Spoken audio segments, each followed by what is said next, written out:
Bienvenidos al primer vídeo de esta serie sobre la regulación española de las cooperativas agroalimentarias, realizado en el marco del proyecto Erasmus Plus Co-Performance. Este primer vídeo trata sobre los principios cooperativos. El movimiento cooperativo moderno nace en la segunda mitad del siglo XIX. Se suele considerar a la Sociedad de los Pueblos Pioneros de Rosedale como la cooperativa de consumo que estableció la base de este tipo de organizaciones. Frente a las indignas condiciones de trabajo de las fábricas, se constituyó el 28 de octubre de 1844, a reunirse varios trabajadores textiles abriendo al público un almacén de suministros de artículos de primera necesidad. Fue influenciada por las teorías de Roe Owen. Los pioneros establecieron una serie de normas de funcionamiento interno de las que se extraen los principios de Rosedale. Estos principios son la base de los principios cooperativos de la Alianza Cooperativa Internacional, la ACI. En el Congreso de la ACI, celebrado en Manchester en 1995, adoptó la denominada Declaración de Identidad Cooperativa, en la que se concretan una definición de cooperativa, los valores de las cooperativas y los principios cooperativos.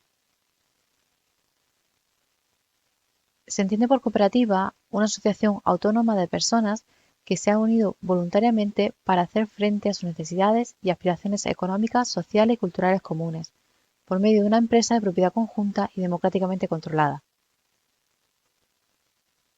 Por lo que se refiere a los valores cooperativos, señala la ACI que las cooperativas se basan en los siguientes valores: ayuda mutua, responsabilidad, democracia, igualdad, equidad y solidaridad. Sus miembros creen en los valores éticos de honestidad, transparencia, responsabilidad social y preocupación por los demás. Por su parte, los principios cooperativos son las directrices a través de las que las cooperativas ponen en práctica sus valores y constituyen los rasgos particulares de estas entidades. Los principios están conectados entre ellos, por lo que si uno no se respeta, los demás se resienten.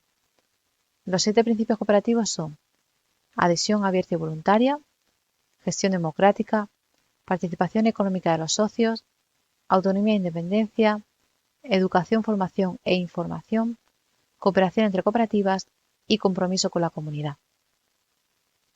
Los principios cooperativos de la ACI son reconocidos, en mayor o menor medida, por todas las leyes cooperativas del mundo, ya sea de manera expresa como ocurre en España, Portugal o en Iberoamérica, o mediante ciertas referencias a ellos a lo largo de sus articulados, como pasa en Italia, Francia o Alemania.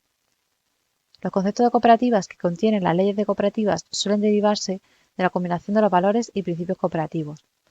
Por ejemplo, la Ley Estatal de Cooperativas en su artículo 1 las define como: la cooperativa es una sociedad constituida por personas que se asocian en régimen de libre adhesión y baja voluntaria para la realización de actividades empresariales encaminadas a satisfacer sus necesidades y aspiraciones económicas y sociales, con estructura y funcionamiento democrático, conforme a los principios formulados por la Alianza Cooperativa Internacional en los términos resultantes de la presente ley.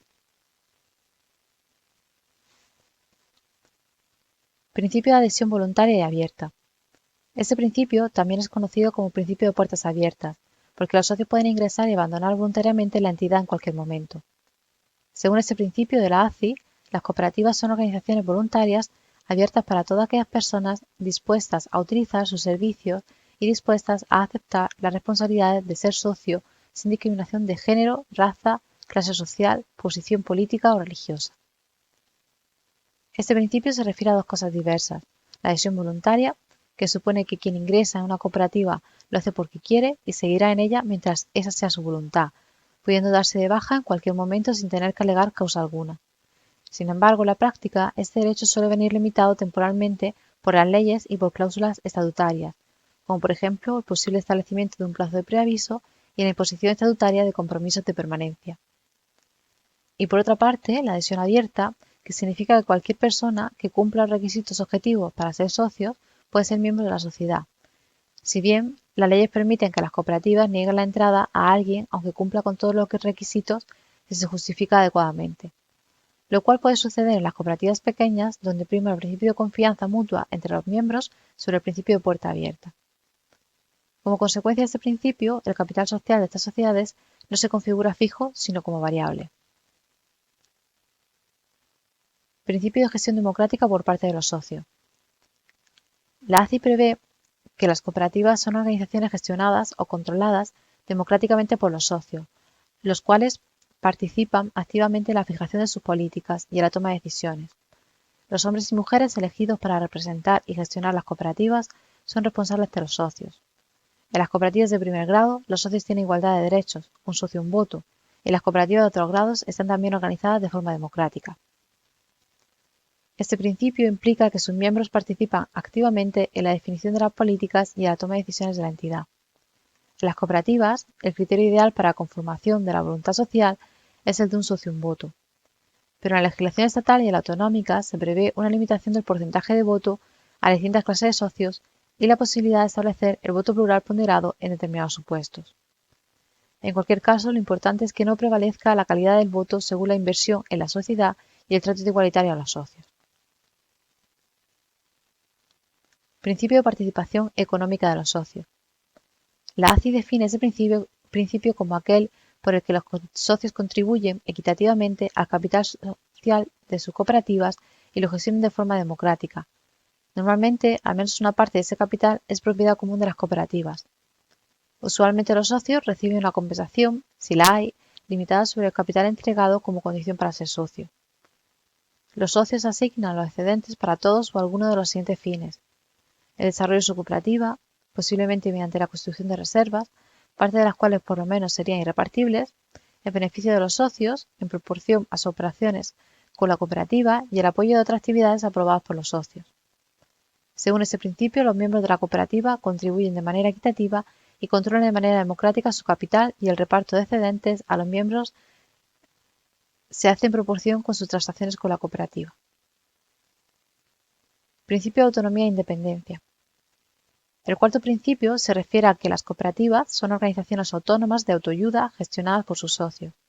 Si firman acuerdos con otras organizaciones, incluidos los gobiernos, o si consiguen capital de fuentes externas, lo hacen en términos que aseguren el control democrático por parte de los socios y mantengan su autonomía cooperativa. Ese principio choca con la intervención de las administraciones públicas en las cooperativas, en relación sobre todo con las políticas de fomento de las cooperativas, que a veces supone un exceso de intervención administrativa. Pero el mandato constitucional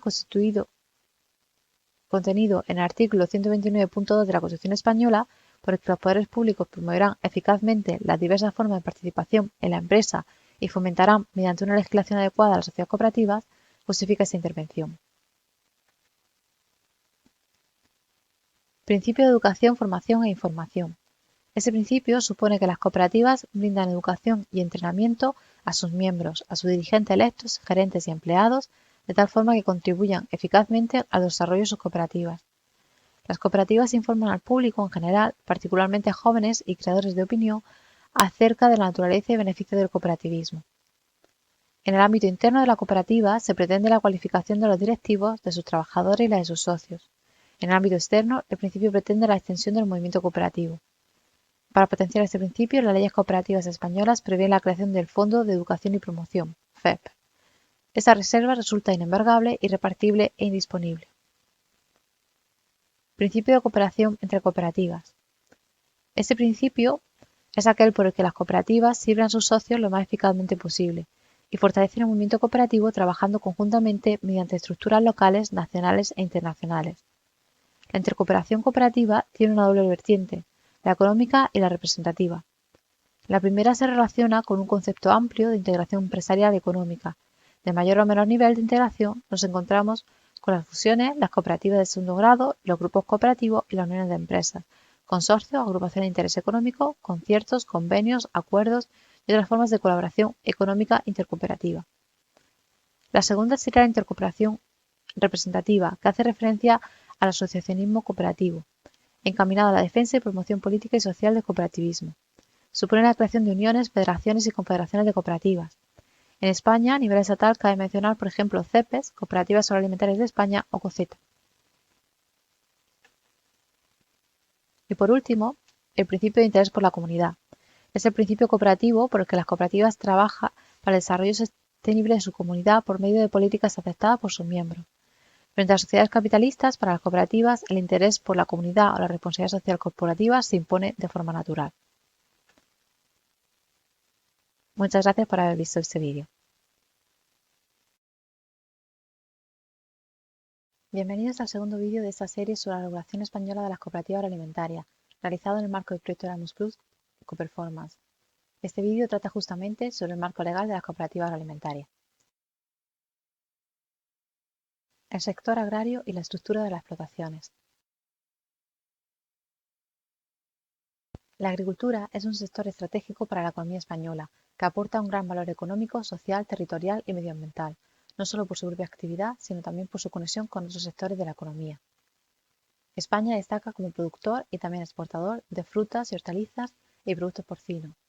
La contribución de la agricultura al Producto Interior Bruto, al PIB, en 2019 fue del 2,2% y el empleo generado por este sector representa alrededor del 4% del total de trabajadores en España.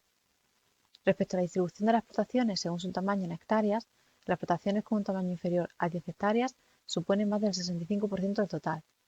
En cuanto a los propietarios de las explotaciones, según su edad, el porcentaje de propietarios jóvenes es del 8,6%, los propietarios entre 40 y 64 años son el 60% y los propietarios mayores de 65 años son el 31,3%. En cuanto al género de los propietarios, el 23% de los titulares de las explotaciones agrícolas son mujeres. Descripción del sector cooperativo agroalimentario. En 2018, en España, había 3.669 cooperativas, de las cuales 3.190 eran cooperativas agrarias y 479 eran cooperativas de explotación comunitaria de la tierra. En total, las cooperativas aglutinan a más de 1 millón de socios productores y suponen un volumen de negocio de más de 29.000 millones de euros y aporta más de 111.000 trabajadores directos, entre fijos y eventuales. Las cooperativas han evolucionado significativamente entre 2007 y 2018 en los siguientes aspectos. La facturación ha aumentado en un 40,7%. El empleo directo ha crecido un 21,5%. El número de cooperativas ha disminuido un -8,2%, manteniendo relativamente estable el número total de socios, mientras que el tamaño medio de cada empresa ha aumentado un 53,2%. Esto se debe al efecto de la concentración entre cooperativas. El 20% de las cooperativas facturan el 80% total del cooperativismo agroalimentario español. La facturación media de las cooperativas españolas es de 8 millones de euros, mientras que la media de la Unión Europea es de 16 millones. Sin embargo, si se comprueban los datos de las cooperativas con mayor facturación, en el top 60 la media es de 157 millones de euros y de 436 millones de euros en el top 10. Las cooperativas de segundo grado tienen una gran importancia económica en el sector agroalimentario español. Así, el 42% de las cooperativas de primer grado participan en cooperativas de segundo grado. Además, 130 cooperativas de segundo grado concentran el 22% de la facturación total, con una facturación media de 40 millones de euros. En cuanto a la distribución geográfica de las cooperativas, el 75% de las cooperativas están ubicadas en 6 comunidades autónomas, que además concentran el 78% de la facturación total. La primera comunidad autónoma, tanto en número total de cooperativas como en facturación, es Andalucía, que cuenta con un total del 22,4% de las cooperativas españolas y que a su vez representa el 38% de la facturación. Entre 2011 y 2018, las exportaciones de las cooperativas agroalimentarias españolas han aumentado un 61% en términos de facturación en los mercados exteriores. En 2018, el 31% de las cooperativas exportaron y generaron un valor superior al 31% de la facturación total de las cooperativas. En cuanto al tipo de producto más exportado, destacan las frutas y las hortalizas. Regulación sobre las cooperativas agroalimentarias.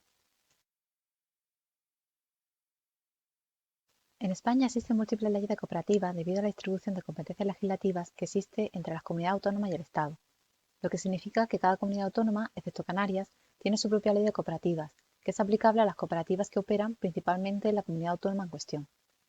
Adicionalmente, existe una ley nacional de cooperativas que es aplicable a aquellas cooperativas que desarrollan su actividad en varias comunidades autónomas, sin desarrollarla especialmente en alguna de ellas. Las leyes de cooperativas españolas se caracterizan frente a otros ordenamientos jurídicos por prever conjuntamente el régimen jurídico de las cooperativas en general y, posteriormente, dedican un artículo específico a regular las peculiaridades que presentan las cooperativas agrarias en este caso. No existe una ley específica que regule un tipo concreto de cooperativas, salvo las de crédito.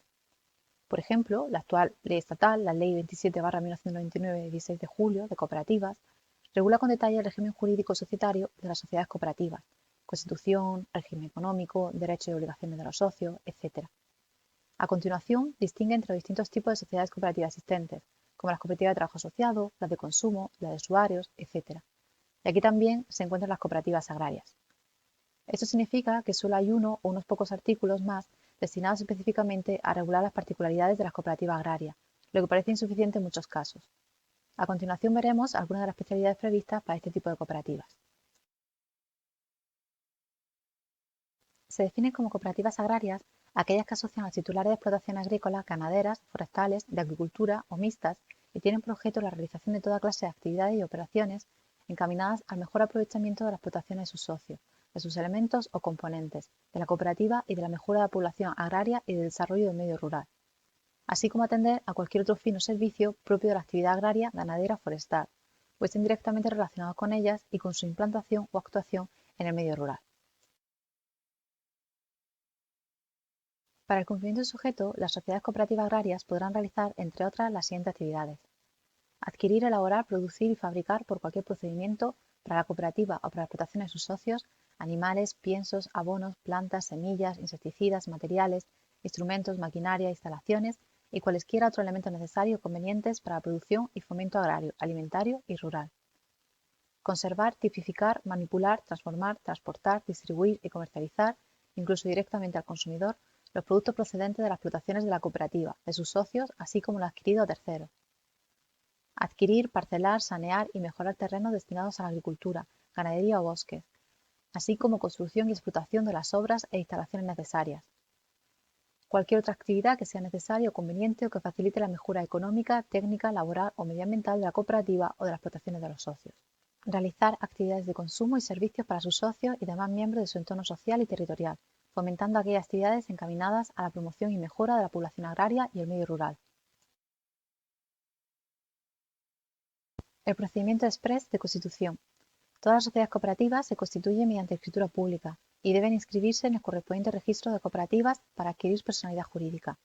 Frente al procedimiento ordinario de constitución de una cooperativa, la Ley de Cooperativas de Cataluña prevé la posibilidad de que las cooperativas agrarias en las que el número de socios no supere los 10 se inscriban por el procedimiento exprés, lo que simplifica y reduce los trámites que deben realizarse ante el Registro de Cooperativas de Cataluña en este caso.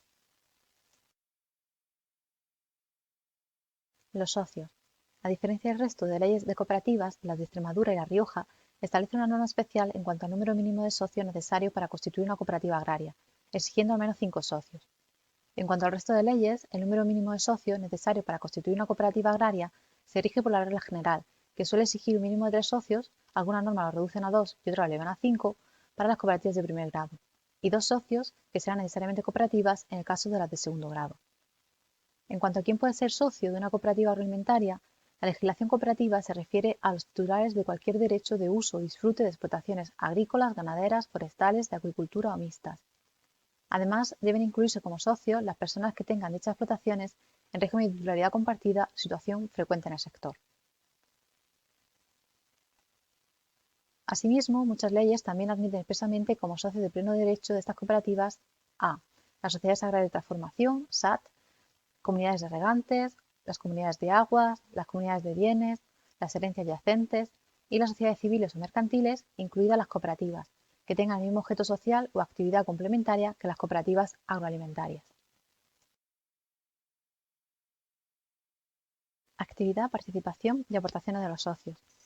Sobre la actividad de los socios se puede ver qué grado de compromiso de actividad exigen las diferentes leyes a sus socios, es decir, si exigen un compromiso de actividad exclusiva o no, para todas o parte de las actividades que realiza la cooperativa. La ley nacional no prevé nada al respecto, pero las leyes regionales sí. Este compromiso del socio con la actividad exclusiva correspondiente al objeto social de la entidad puede ser establecido por estatutos como requisito para adquirir y conservar la condición de socio. Los estatutos pueden establecer diferencias en las aportaciones obligatorias al capital social en función del grado de utilización de los servicios cooperativos que sea real o comprometido por cada socio. Asimismo, pueden establecer sistemas de capital rotativo mediante los cuales los socios deben realizar nuevas aportaciones obligatorias al capital en función de su actividad cooperativizada. Otros aspectos relacionados con los socios. Baja de socios. El plazo de preaviso para causar baja voluntaria en una cooperativa agraria debe reflejarse en los estatutos, siendo generalmente más largo que en otro tipo de cooperativas. Así, por ejemplo, en algunas leyes se establece en 1 año. El tiempo máximo de permanencia establecido como límite difiere entre las leyes de cooperativas, aunque suele ser de 5 o 10 años. Si los estatutos lo prevén, se pueden establecer nuevos periodos sucesivos de permanencia obligatoria, en una duración nunca superior a los 10 años. Cambio generacional y participación familiar. Los estatutos pueden prever la forma de participación de los miembros de la comunidad familiar vinculada a la explotación agraria del socio, incluyendo su elección para ocupar cargos en la sociedad. En el caso de que el socio titular de una explotación agraria deje de serlo, y siempre que los estatutos lo contemplen, podrá ser sustituido como socio de la cooperativa, pudiendo la persona que le sustituya en esa condición por cualquier título legalmente admisible subrogarse en todos los derechos y obligaciones contraídos por él con la cooperativa o inherentes a su participación como socio de la misma, sin necesidad de transmisión. El voto plural. A diferencia del principio democrático cooperativo de un socio un voto, el voto plural es posible en las cooperativas agrarias, es decir, los estatutos pueden elegir entre un sistema de voto unitario o un sistema de voto ponderado. La mayoría de las leyes regulan específicamente esta posibilidad para las cooperativas agrarias, mientras que otras lo permiten para cualquier cooperativa de primer grado, independientemente del tipo específico. La justificación para romper con el principio de un socio un voto se basa en que la extrema igualdad en este ámbito en las cooperativas agrarias es cuestionable, ya que la actividad cooperativizada que realiza un socio puede ser muy diferente a la de otro, la aportación del producto para su transformación o distribución. Este desajuste en la relación entre el interés económico y la capacidad de decisión suele afectar al grado de compromiso del socio y a su interés por participar en las decisiones sociales. Por ello, como medida para fomentar la participación activa, las leyes cooperativas permiten el voto plural sujeto a límites. En particular, en las cooperativas agrarias, los estatutos pueden prever la posibilidad de un voto plural ponderado, en proporción al volumen de la actividad cooperativizada del socio, y nunca en función del volumen de aportaciones al capital social. Sin embargo, las limitaciones a este voto plural ponderado varían de una normativa a otra. Por ejemplo, en la ley estatal se establece que en ningún caso podrá superar los 5 votos y que ningún socio podrá tener más de un tercio de los votos totales de la cooperativa. Operaciones con terceros no socios. Aunque las cooperativas suelen tener bastante restringidas sus operaciones con terceros no socios, la ley les ha dado un tratamiento diferente, permitiéndoles una mayor flexibilidad, aunque limitada, en la posibilidad de realizar operaciones con terceros no socios. Así, como norma general, las cooperativas agrarias pueden realizar un volumen de operaciones con terceros no socios que no supere el 50% del total de la cooperativa. Régimen tributario de las cooperativas. En España existe una ley nacional que establece un tratamiento fiscal especial para las cooperativas. En concreto, se trata de la Ley de Régimen Fiscal de las Cooperativas de 1990. En lo que no esté expresamente previsto en esta norma, se aplicarán a las cooperativas las normas tributarias generales para personas jurídicas. Existen dos niveles de protección. Cooperativas especialmente protegidas. Como las cooperativas agrarias, por ejemplo, gozan de beneficios adicionales por su actividad en sectores específicos, por la capacidad económica de sus socios y por su mayor adecuación al principio mutualista. Para ser especialmente protegidas, deben cumplir una serie de exigentes requisitos. Cooperativas protegidas. Serían todas las cooperativas que cumplen con los principios y disposiciones de las leyes cooperativas y tributarias y que suponen un nivel de beneficios fiscales inferior al anterior. No obstante, puede haber cooperativas que no estén protegidas fiscalmente, bien porque no se haya constituido de acuerdo con lo establecido en su propia ley autonómica o por el incumplimiento de los requisitos de la ley tributaria. Los principales beneficios fiscales de los que gozan las cooperativas protegidas son: en el impuesto a sociedades, tipo del 20% sobre la base imponible correspondiente a los resultados de la cooperativa, inferior al tipo general del 25%, y cierta libertad para amortizar activos. Otras medidas importantes incluidas son las reglas de ajuste, no estrictamente beneficios fiscales, y pueden aplicarse también si se pierde la protección fiscal. Sobre el impuesto sobre transmisiones patrimoniales y actos jurídicos documentados. Ciertas exenciones en operaciones como la constitución, fusión, escisión, ampliación de capital, etc. En algunos impuestos locales, bonificación del 95% de la cuota del impuesto. Las cooperativas especialmente protegidas disfrutarán de una bonificación del 50% de la cuota como beneficio adicional en el impuesto de sociedades. En las explotaciones agrarias asociativas prioritarias es de hasta el 80% de la cuota. Por otro lado, existe una norma contable específica para las cooperativas, Orden 3360/2010. Esta norma es obligatoria para todas las cooperativas y los aspectos contables que regulan, completan, modifican o adaptan la normativa del Plan General de Contabilidad y del Plan General de Contabilidad de Pequeñas y Medianas Empresas. Gracias, esperamos verles en los próximos vídeos. Bienvenidos al tercer vídeo de esta serie sobre la regulación española de las cooperativas agroalimentarias, realizado en el marco del proyecto Erasmus Plus Coperformance. Este vídeo trata sobre la constitución de las sociedades cooperativas. Actos de constitución. Las cooperativas se constituyen mediante la elevación en escritura pública del contrato social de su inscripción en el registro de cooperativas correspondiente, momento en el que éstas adquieren su personalidad jurídica. Además, es necesario llevar a cabo otros trámites como la solicitud de certificación negativa de denominación social, la apertura de una cuenta en una entidad de crédito a nombre de la sociedad para que los socios realicen el desembolso, la obtención del NIF provisional, etc. En España, lo habitual era exigir 5 socios comunes u ordinarios para constituir una cooperativa, cifra que fue reducida a 3 por la Ley de Cooperativas Estatal, que es el criterio seguido hoy por la mayoría de leyes autonómicas, aunque algunas lo mantienen en 5 socios. En las cooperativas de segundo o ulterior grado se exigen tan solo 2 cooperativas para constituirla. Históricamente se exigía una asamblea constituyente, es decir, la reunión previa al otorgamiento de la escritura pública de constitución de todos los socios fundadores en la que se aprueban los estatutos de la cooperativa y se nombran a los gestores que actuarán en nombre de la cooperativa y quienes han de constituir los órganos sociales. No obstante, actualmente, para agilizar el procedimiento de constitución de las cooperativas, algunas leyes como la estatal solo regulan la fundación por comparecencia simultánea de todos los socios promotores ante el notario, sin ser necesaria la asamblea constituyente. La escritura de constitución. La escritura de constitución recoge los elementos esenciales del negocio jurídico o origen de la cooperativa.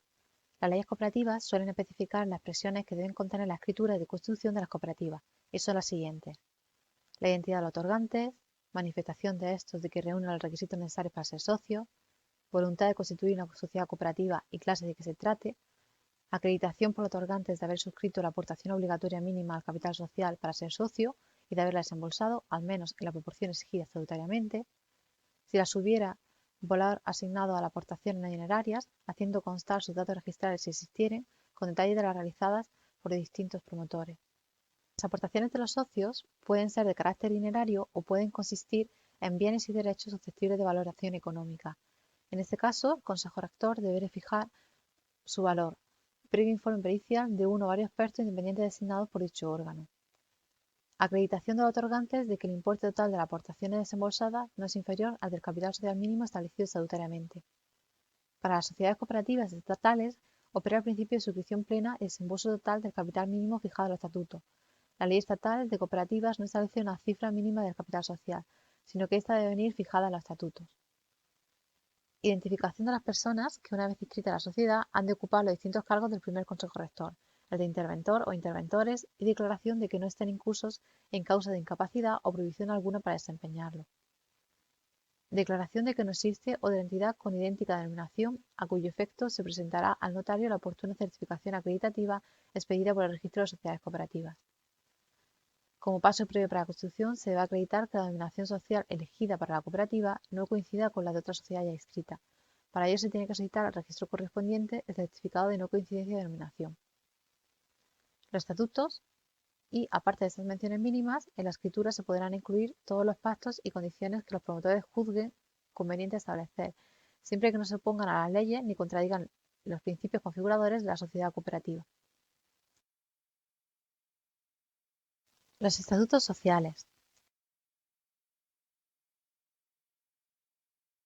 El contenido mínimo que legalmente se impone en los estatutos es el siguiente: la denominación de la sociedad.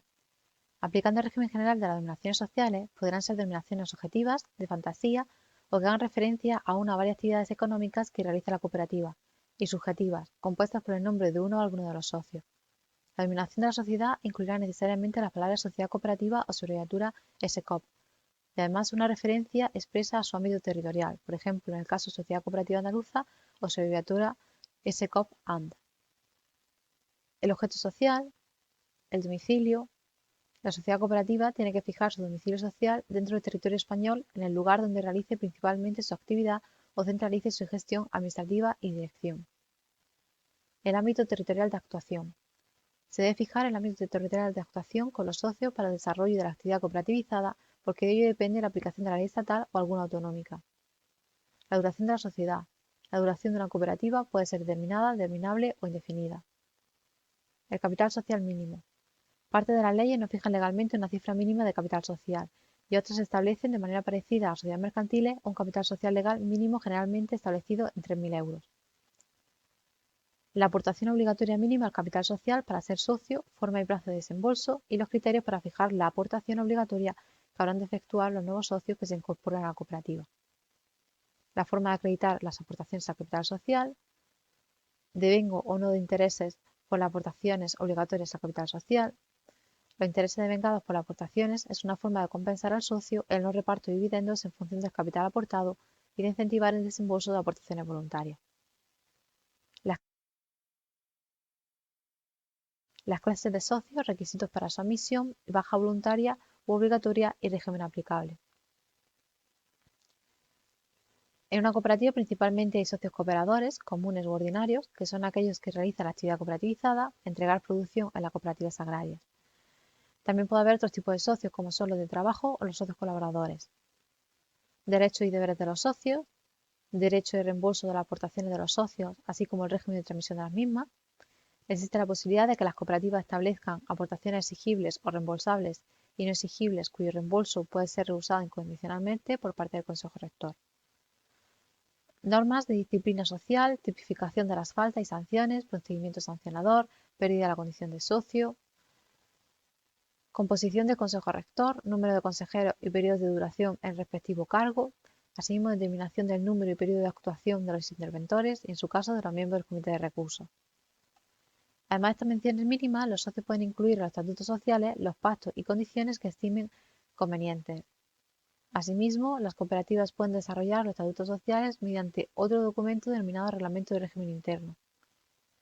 Para realizar la modificación de los estatutos será necesario que, antes de la celebración de la Asamblea General, se ponga a disposición de los socios la propuesta de modificación estatutaria.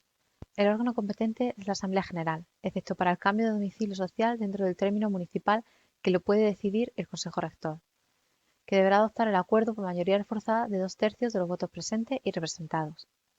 En ciertos casos, los socios que no hayan votado a favor del acuerdo tienen derecho de separación. La inscripción de la escritura de constitución. El presidente del Consejo Rector o la persona designada al efecto en la escritura de constitución deberá solicitar la inscripción en el registro de cooperativas correspondiente en el plazo generalmente de un mes desde el otorgamiento de aquella. Una vez inscrita la sociedad cooperativa en el registro de cooperativas correspondiente, la sociedad adquiere plena personalidad jurídica. No obstante, por diversas razones, una cooperativa puede operar en el tráfico sin estar plenamente constituida, encontrándonos con las cooperativas en constitución y sociedades regulares. Incluso excepcionalmente pueden concurrir defectos en su proceso de constitución que provoquen su nulidad. El registro de cooperativas. En España existe un registro de cooperativas dependiente de la Administración General del Estado y 16 autonómicos. La concreción del registro cooperativo en el que se tiene que inscribir una cooperativa viene determinado por el ámbito territorial en que desarrolla principalmente la actividad cooperativizada con sus socios. Gracias, esperamos verles en los próximos vídeos. Bienvenidos al cuarto vídeo de esta serie sobre la regulación española de las cooperativas agroalimentarias, realizado en el marco del proyecto Erasmus Plus Coperformance. Este vídeo trata sobre el estatuto jurídico de los socios. Introducción.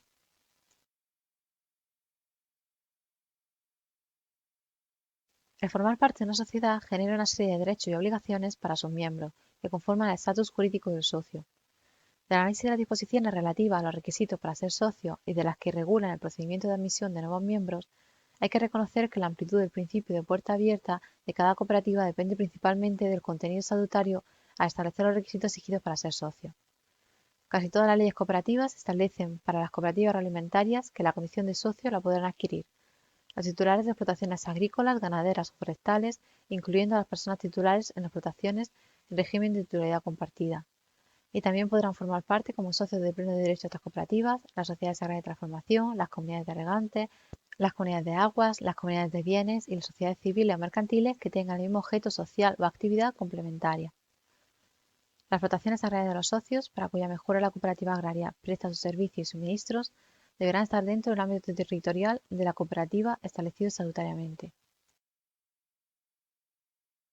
Las clases de socios.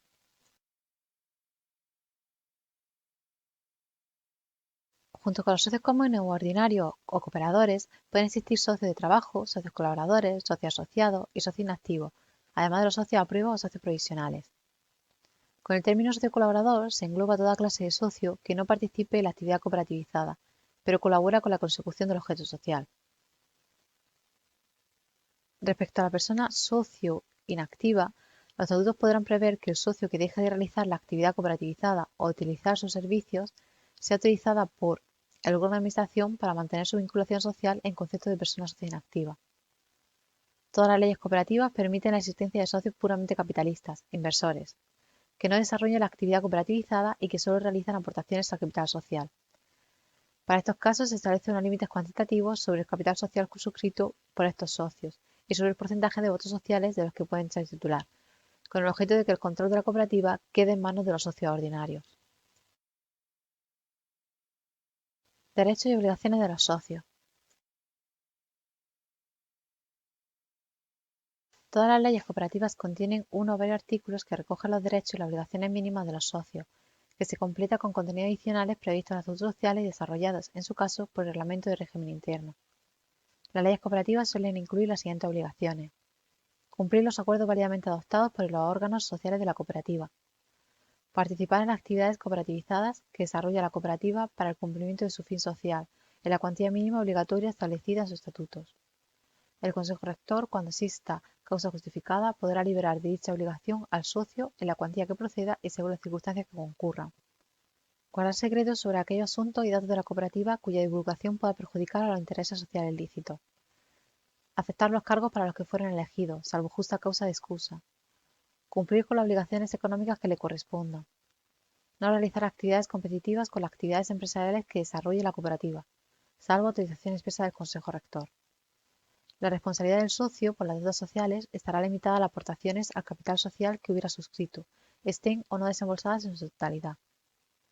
Entre los derechos de los socios nos encontramos: asistir, participar en los debates, formular propuestas según la regulación estatutaria y votar las propuestas que les sometan en la Asamblea General y demás órganos colegiados de los que formen parte. Aunque las leyes cooperativas parten del principio de que cada socio tiene un voto, se admite en determinados supuestos el voto plural, esto es, que un socio tenga más de un voto en la Asamblea General. Ser elector y elegible para los cargos de los órganos sociales. Participar en todas las actividades de la cooperativa, sin discriminaciones. El retorno cooperativo, en su caso. La actualización cuando proceda y la liquidación de las aportaciones al capital social, así como percibir intereses por las mismas, en su caso. La baja voluntaria. Recibir la información necesaria para el ejercicio de sus derechos y el cumplimiento de sus obligaciones. La formación profesional adecuada para realizar su trabajo los socios trabajadores y los socios de trabajo.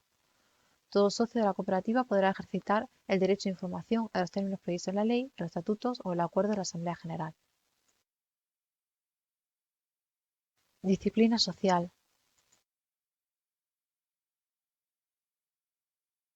En las distintas leyes se incluye como mención obligatoria de los estatutos la referencia a la norma de disciplina social, que deben determinar con precisión los tipos de faltas en que pueden incurrir los socios, su graduación y prescripción, así como las sanciones que les sean aplicables y los trámites de procedimiento sancionador con indicación de los posibles recursos. La mayoría de las leyes cooperativas señalan las causas concretas que pueden generar la suspensión de derechos y limitan los derechos que pueden ser objeto de suspensión. La expulsión o exclusión es una de las posibles sanciones que pueden imponer los administradores a los socios por la comisión de infracciones. Gracias, esperamos verles en los próximos vídeos. Bienvenidos al quinto vídeo de esta serie sobre la regulación española de las cooperativas agroalimentarias, realizado en el marco del proyecto Erasmus Plus Coperformance. Este vídeo trata sobre el régimen económico de las cooperativas. El capital social.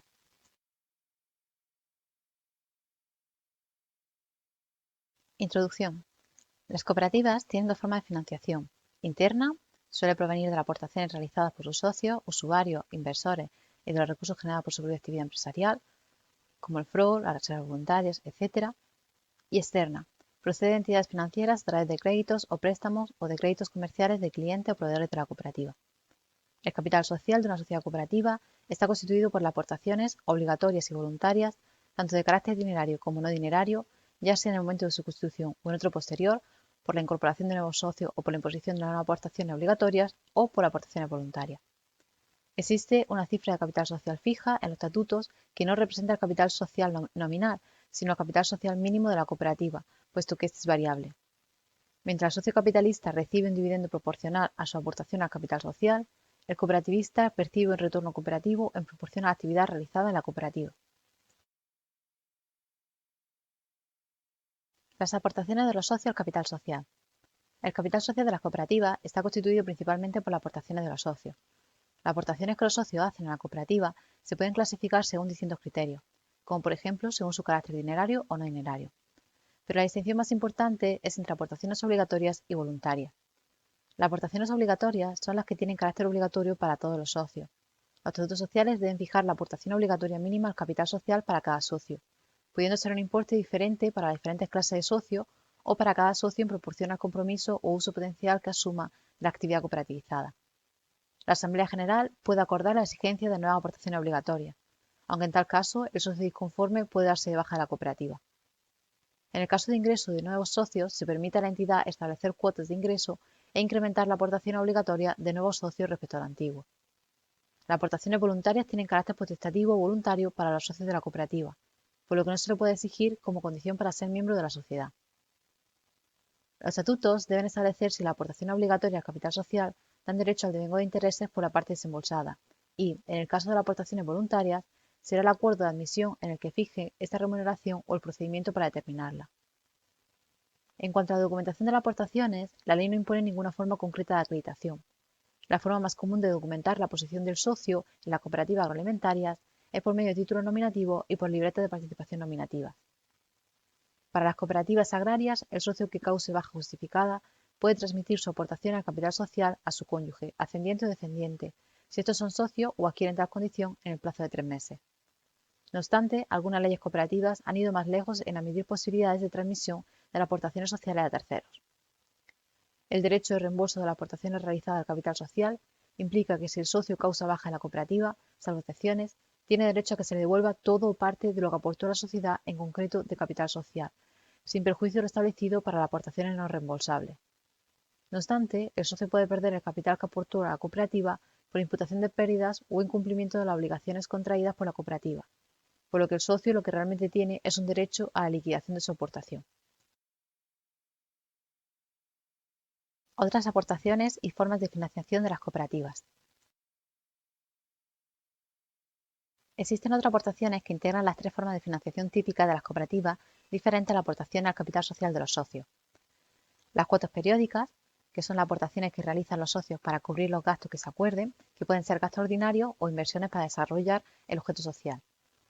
Las cuotas de ingreso, que son el desembolso suplementario a la cantidad fijada como aportación obligatoria mínima al capital social, exigido a los nuevos socios de una cooperativa en explotación para evitar o mitigar el efecto de la disminución del coeficiente patrimonio neto socio. La masa de gestión económica son el conjunto de productos, fondos o bienes de cualquier tipo que entregan los socios para su gestión por la cooperativa en interés de sus socios y para el desarrollo de la actividad cooperativizada. Por ejemplo, en las entregas de las cosechas por los socios o el pago de dinero por los bienes o servicios que reciben los socios de sus cooperativas. Las leyes cooperativas suelen regular los aspectos básicos de otras formas de financiación de las cooperativas, como son la emisión de obligaciones, de títulos participativos y de participaciones especiales. La actividad cooperativizada con terceros.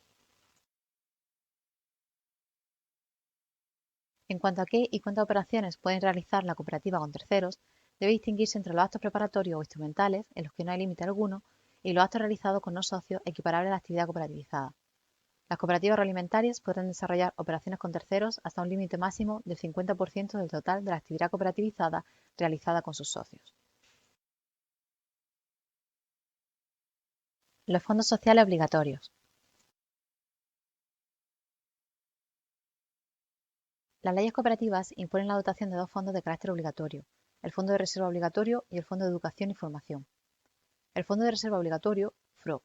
La finalidad del FRO es de garantía, puesto que con la reserva obligatoria deben compensarse las pérdidas si no existen otras disponibles. Este fondo tiene normalmente carácter irrepartible. Sin embargo, algunas leyes cooperativas admiten la repartibilidad parcial del FRO en caso de bajo del socio. Según la ley estatal, el FRO se dota con las siguientes partidas: los porcentajes de los excedentes cooperativos y de los beneficios extracooperativos y extraordinarios que establezcan los estatutos o fije la Asamblea General. Las deducciones sobre las aportaciones obligatorias al capital social en la baja no justificada de socios. Las cuotas de ingreso de los socios. Los resultados de las operaciones de suministro, entregas de productos o servicios en otras cooperativas en virtud de acuerdos intercooperativos. El Fondo de Educación y Promoción, FEP. El FEP es inembargable e irrepartible entre los socios incluso en el caso de liquidación de la cooperativa, y se destinará a actividades que cumplan alguna de las siguientes finalidades: la formación y educación de sus socios y trabajadores en los principios y valores cooperativos o en materia específica de su actividad societaria o laboral y demás actividades cooperativas, la difusión del cooperativismo, así como la promoción de las relaciones intercooperativas, la promoción cultural, profesional y asistencial del entorno local o de la comunidad en general, así como la mejora de la calidad de vida y del desarrollo comunitario y las acciones de protección medioambiental. Se destinará necesariamente a este fondo los porcentajes de los excedentes cooperativos o de los resultados que establezcan los estatutos o fije la Asamblea General, y las sanciones económicas que imponga la cooperativa a sus socios. Los resultados del ejercicio económico. En cuanto a la determinación del resultado, el ejercicio económico tiene una duración de un año, si bien, en lugar de coincidir con el año natural, en el ámbito agrario suele alterarse vía estatutos, por ejemplo, del 1 de octubre al 30 de septiembre. La determinación de los resultados cooperativos del ejercicio económico se lleva a cabo conforme a la normativa general contable, considerando también como gastos el importe de los bienes entregados por los socios para la gestión cooperativa en valoración no superior a los precios reales de liquidación y el importe del anticipo societario a los socios trabajadores, la remuneración de la aportación al capital social, participaciones especiales, obligaciones, crédito de acreedores e inversiones financieras. Lo habitual es que figuren en contabilidad separada los resultados cooperativos de los resultados extracooperativos y los resultados extraordinarios. Por lo que se refiere a la dotación de fondos y aplicación de los excedentes, las pautas generales que deben seguirse para la adecuada aplicación de los excedentes son las siguientes. Del saldo positivo de la cuenta de pérdidas y ganancias, excedente neto, se deducirán las cantidades destinadas a compensar pérdidas de ejercicios. De los excedentes contabilizados para la determinación del resultado cooperativo y de los beneficios extracooperativos y extraordinarios, una vez deducidas las pérdidas de cualquier naturaleza de ejercicios anteriores y antes de la consideración del impuesto de sociedades, se destinará a fondos sociales determinados porcentajes de los mismos. Respecto a la dotación de fondo obligatorio, la ley estatal establece que como mínimo de los excedentes, resultados cooperativos positivos, será el 20% al FRO y el 5% al FEP. De los beneficios, resultados extracooperativos y extraordinarios positivos, será el 50% al FRO. Después de la dotación de fondos, se tiene que calcular la cantidad a satisfacer por el impuesto de sociedades.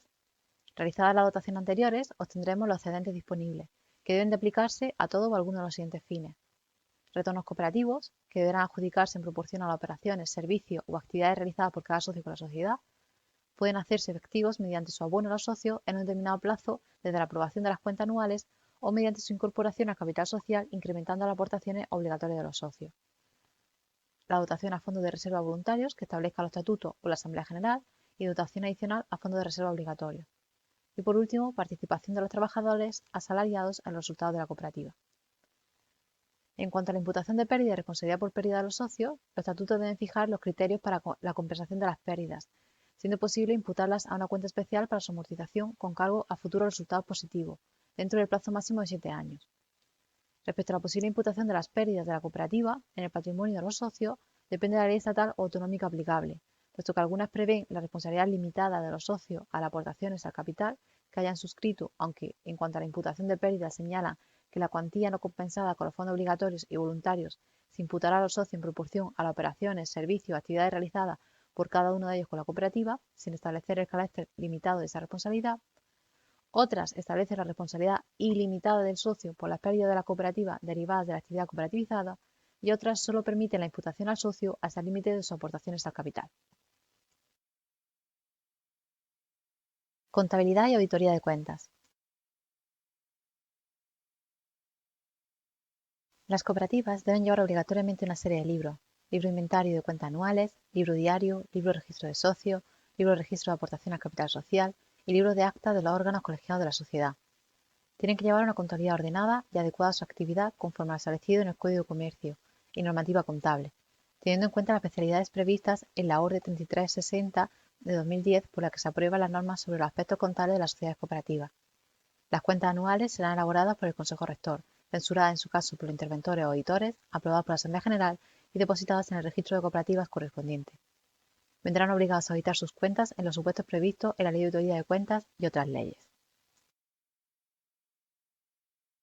Gracias, esperamos verlo en los próximos vídeos. Bienvenidos al sexto vídeo de esta serie sobre la regulación española de las cooperativas agroalimentarias, realizado en el marco del proyecto Erasmus Plus Coperformance. Este vídeo trata sobre el órgano de la Asamblea General. Introducción.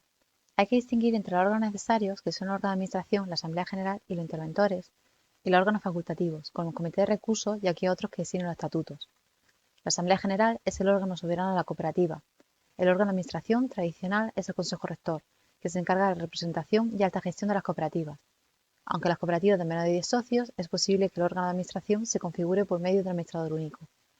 Y los interventores fiscalizan la actuación del órgano de administración y las cuentas anuales. Competencia y clases.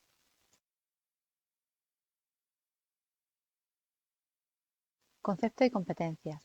La Asamblea General es una reunión de socios previamente convocada, que decide por mayoría los asuntos propios de su competencia incluidos en orden del día, y cuyos acuerdos son vinculantes para todos los socios, incluso los no asistentes. Las materias cuya competencia está encomendada en exclusiva a Asamblea son la censura de la gestión social, aprobación de las cuentas anuales, el informe de gestión, aplicación de excedentes o imputación de pérdidas. Nombramiento y revocación de los miembros del Consejo Rector, de los interventores, de los auditores de cuentas, de los liquidadores y, en su caso, del Comité de Recursos, así como de la cuantía de las retribuciones de los consejeros y liquidadores. Modificación de los estatutos y aprobación o modificación, en su caso, del reglamento del régimen interno de la cooperativa. Aprobación de nuevas aportaciones obligatorias, admisión de aportaciones voluntarias, actualización del valor de las aportaciones a capital social, fijación de las nuevas aportaciones de los nuevos socios, establecimiento de cuotas de ingreso o periódicas, así como el tipo de interés a abonar por aportaciones al capital social. Emisión de obligaciones, títulos participativos, participaciones especiales u otra forma de financiación mediante la emisión de valores negociables. Fusión, escisión, transformación, disolución de la sociedad. Toda decisión que suponga una modificación sustancial según los estatutos de la estructura económica, social, organizativa o funcional de la cooperativa. Constitución de cooperativas de segundo grado y de grupos cooperativos, o incorporación de estos si ya están constituidos, participación en otras formas de colaboración económica previstas en la ley, adhesión a entidades de carácter representativo, así como la separación de las mismas. El ejercicio de una acción social de responsabilidad contra los miembros del Consejo Rector, los auditores de cuentas y liquidadores. Y por último, los derivados de una norma legal o estatutaria. La Asamblea también puede impartir instrucciones al órgano de administración. Clases de asamblea. Las leyes distinguen dos clases de asamblea, la ordinaria y extraordinarias, pero además hay una clase especial de asamblea que es la llamada asamblea de delegados. La asamblea ordinaria debe celebrarse dentro de los 6 meses siguientes a la fecha de cierre del ejercicio económico, para censurar la gestión social, aprobar las cuentas anuales y resolver sobre la aplicación de resultados, aunque es posible incluir otro asunto en el orden del día. Por tanto, lo característico de la asamblea ordinaria es su periodicidad y su carácter obligatorio. Si los administradores o los interventores no cumplieran con su obligación en orden a la convocatoria, cualquier socio está legitimado para solicitar la convocatoria al juez competente. Cualquier otra asamblea no prevista en la ley o en los estatutos tendrá el carácter de extraordinaria.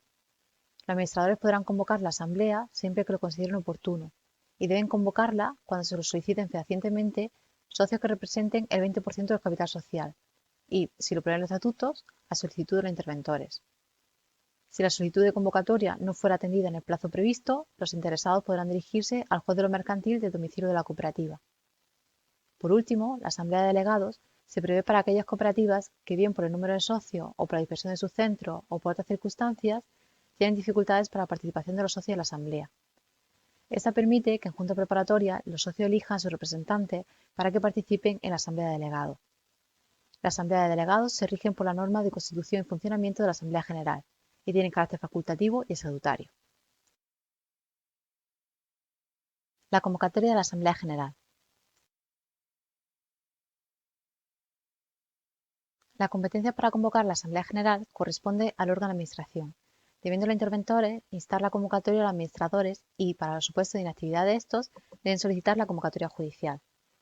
En cuanto a la forma, la convocatoria debe realizarse por medio de un anuncio en el domicilio social y en cada uno de los centros de trabajo de la cooperativa, sin perjuicio de que los estatutos pueden establecer que se realice a través de un medio de convocatoria individual y por escrito.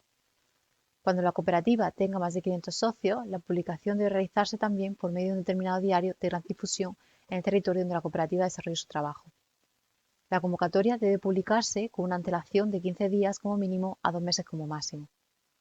No será necesaria la previa convocatoria de la Asamblea en el caso de Asamblea General Universal, que es aquella en la que están presentes o representados todos los socios de la cooperativa.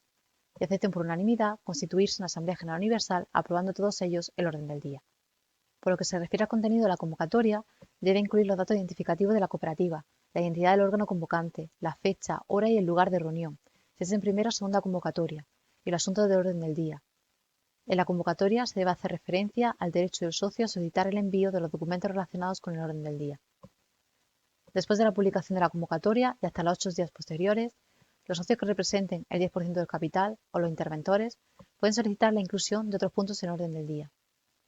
Si están incluidos en el orden del día, la Asamblea puede aprobar el ejercicio de una acción social de responsabilidad contra los administradores y su revocación, la censura de las cuentas por miembros de la cooperativa o por persona experta, o el prorrogar la sesión de la Asamblea, así como cualquier otro previsto en la ley. En cuanto a la posición del socio, el derecho a información es un derecho esencial e inderogable que tiene distintas manifestaciones. Así, el socio puede examinar en el domicilio de la cooperativa la documentación puesta a disposición e incluso pedir su envío gratuito a su domicilio. Además, el socio puede solicitar aclaraciones en relación con los puntos del orden del día. Asimismo, cada socio puede en cualquier momento solicitar información o aclaraciones sobre la marcha de la cooperativa, y el órgano de administración tiene que responder en el plazo de 30 días. El límite del derecho a información se encuentra en que la información solicitada ponga en grave peligro los intereses de la cooperativa o resulte perjudicial para los intereses sociales, o que la petición constituya obstrucción reiterada o abuso manifiesto por parte de los solicitantes, o que deba mantenerse reserva sobre dichos datos en cumplimiento de lo dispuesto en la ley. Los socios pueden asistir personalmente o también pueden hacerlo por medio de su representante, que puede ser otro socio quien no podrá representar a más de dos. La representación puede conferirse a un familiar cuando lo autoricen los estatutos. En el caso de los socios personas jurídicas, la representación la tienen sus representantes legales. La representación debe conferirse por escrito y con carácter especial para cada asamblea. Aparte de los socios, es posible que puedan asistir a la asamblea cualesquiera otras personas que autoricen los estatutos o autoricen la asamblea. Los administradores pueden requerir la presencia del notario cuando lo estimen conveniente y estarán obligados a hacerlo cuando se soliciten los socios que representen el 10% de los socios y que se solicite con 7 días de antelación a la asamblea.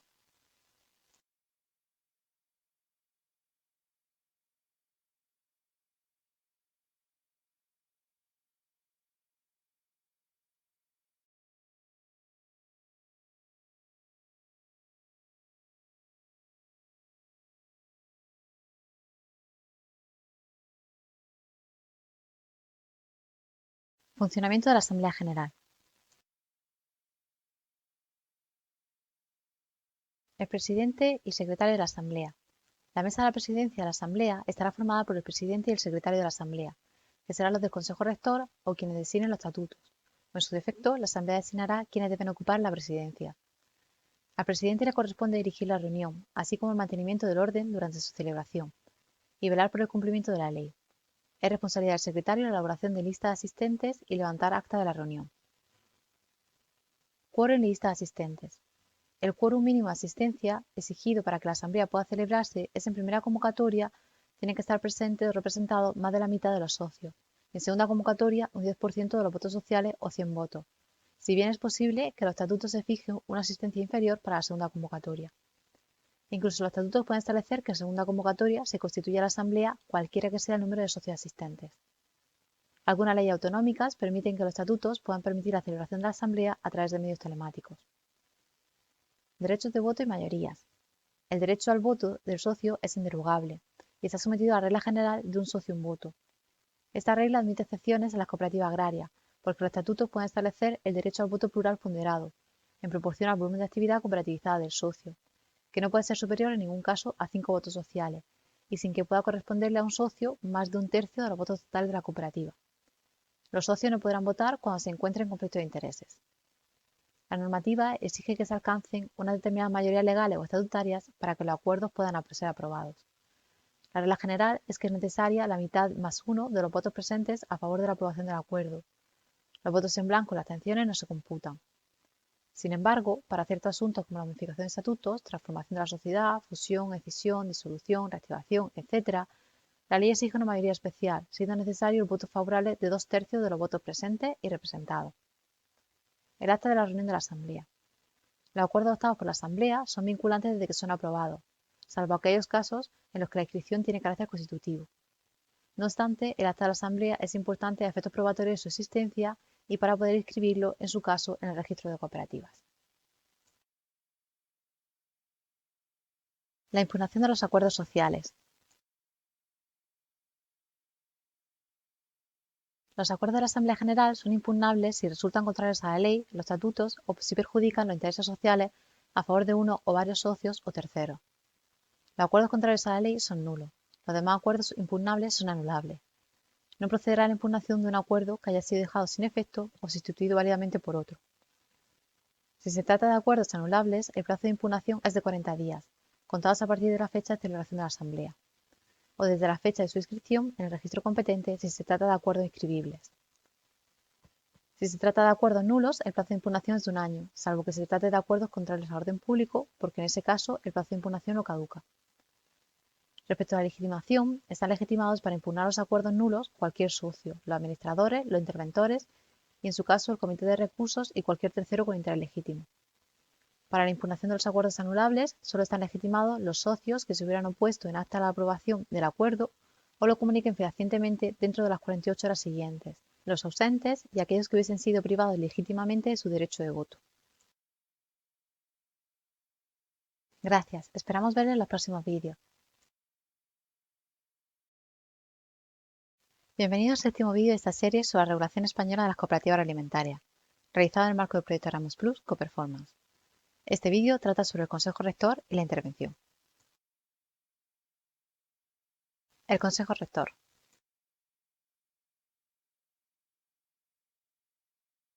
Las leyes obligan a que el órgano de administración tenga la forma de Consejo Rector, salvo que la cooperativa tenga un número de socios igual o inferior a 10, en cuyo caso podrá ser administrada por un administrador único. No se regula legalmente con detalle el régimen de organización y funcionamiento del Consejo Rector, limitándose las normas a establecer el número mínimo y o máximo de consejeros, la necesaria existencia de los cargos de presidente, vicepresidente y secretario, etc., dejándose la mayoría de las cuestiones a los estatutos sociales. El nombramiento de los miembros del órgano de administración corresponde a la Asamblea. El posible nombramiento de consejeros no socios está limitado normalmente a un tercio de los miembros del Consejo. Es posible la delegación de facultades dentro del Consejo siempre que esté prevista en los estatutos y no afecte a determinadas materias que se consideran indelegables. Los administradores son responsables de los daños causados a la sociedad, a los socios o a terceros, cuando realizan una actuación contraria a la ley, a los estatutos o sin cumplir con los deberes del cargo. Responderán solidariamente los miembros del órgano de administración, que realizó el acto o que adoptó el acuerdo lesivo, salvo que demuestren que no habiendo intervenido en su adopción y ejecución, desconocían su existencia o conociéndola hicieron todo lo conveniente para evitar el daño, o al menos se opusieron expresamente a él. En ningún caso se honrará de responsabilidad la circunstancia de que el acto o acuerdo lesivo haya sido adoptado, autorizado, ratificado por la Asamblea. Existen dos acciones para exigir la responsabilidad de los administradores: la acción social de responsabilidad, para aquellos supuestos en que el patrimonio dañado con la actuación de los administradores sea el patrimonio de la sociedad, y la acción directa o individual de responsabilidad para cuando el patrimonio dañado es el patrimonio de los socios o terceros. La acción social se interpondrá en primer lugar por la sociedad mediante previo acuerdo de la Asamblea General. Los socios podrán ejercitarla sin necesidad del previo acuerdo de la Asamblea cuando, habiendo solicitado su convocatoria, no sea convocada, o cuando, habiendo sido convocada, el acuerdo es contrario al ejercicio de la acción, o la sociedad no ejecuta el acuerdo de presentar la demanda en el plazo de un mes. Por último, los acreedores sociales podrán ejercitar la acción social cuando no haya sido ejercitada por la sociedad o por socios y el patrimonio resulte insuficiente para la satisfacción de sus créditos. Para el ejercicio de una acción individual de responsabilidad, están legitimados el socio o el acreedor al que la actuación de los administradores les ha causado un daño. El órgano de intervención.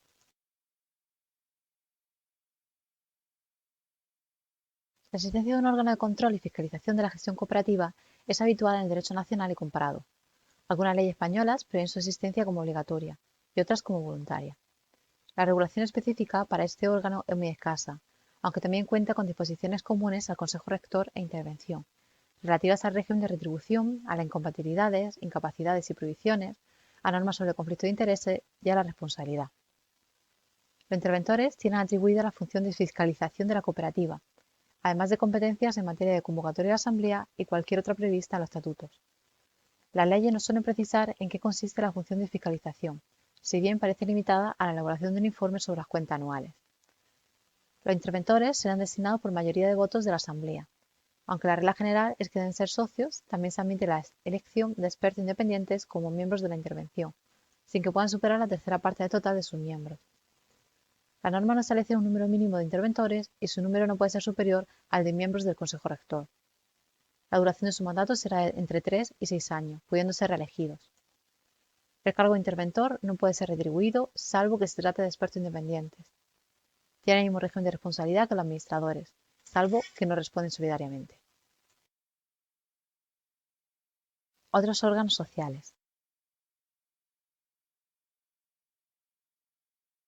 Es posible la existencia de otros órganos sociales. En concreto, el Comité de Recursos es un órgano facultativo cuya función esencial es la tramitación y resolución de los recursos que le son atribuidos legal o estatutariamente. Estará compuesto por, al menos, 3 socios elegidos por la Asamblea y sus acuerdos serán ejecutivos y definitivos, si bien son impugnables. El otro órgano voluntario consultivo que regula algunas leyes cooperativas es el Comité Social, un órgano representativo de los socios que tiene funciones de información, asesoramiento y consulta de los administradores en todos aquellos aspectos que afecten a la relación de trabajo. Muchas gracias, esperamos verles en los próximos vídeos. Bienvenidos al octavo vídeo de esta serie sobre la regulación española de las cooperativas alimentarias, realizado en el marco del proyecto Erasmus Plus Coperformance. Este vídeo trata sobre el procedimiento de disolución, liquidación y extinción de las cooperativas. Introducción. A pesar de que se suelen utilizar como sinónimo, disolución, liquidación y extinción, son términos que se refieren a cosas distintas pero vinculadas. La disolución es un hecho jurídico que da lugar a la apertura del proceso de liquidación como consecuencia de cumplir los presupuestos previstos como causas disolutorias, en la legislación o en los estatutos. La liquidación, por su parte, es la fase previa a la extinción o reactivación de la sociedad, durante la cual se mantiene la actividad de la sociedad, pero orientada ya a deshacer los vínculos con los terceros y los socios, para que sea posible su posterior extinción. La extinción es la última fase del proceso disolutorio como consecuencia de la cual la sociedad dejará de existir. Disolución.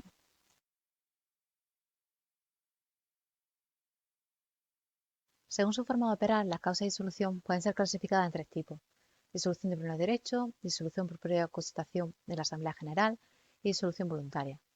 Esta última se hará por acuerdo de la Asamblea General, adoptado por mayoría de los 2/3 de los socios presentes y representados.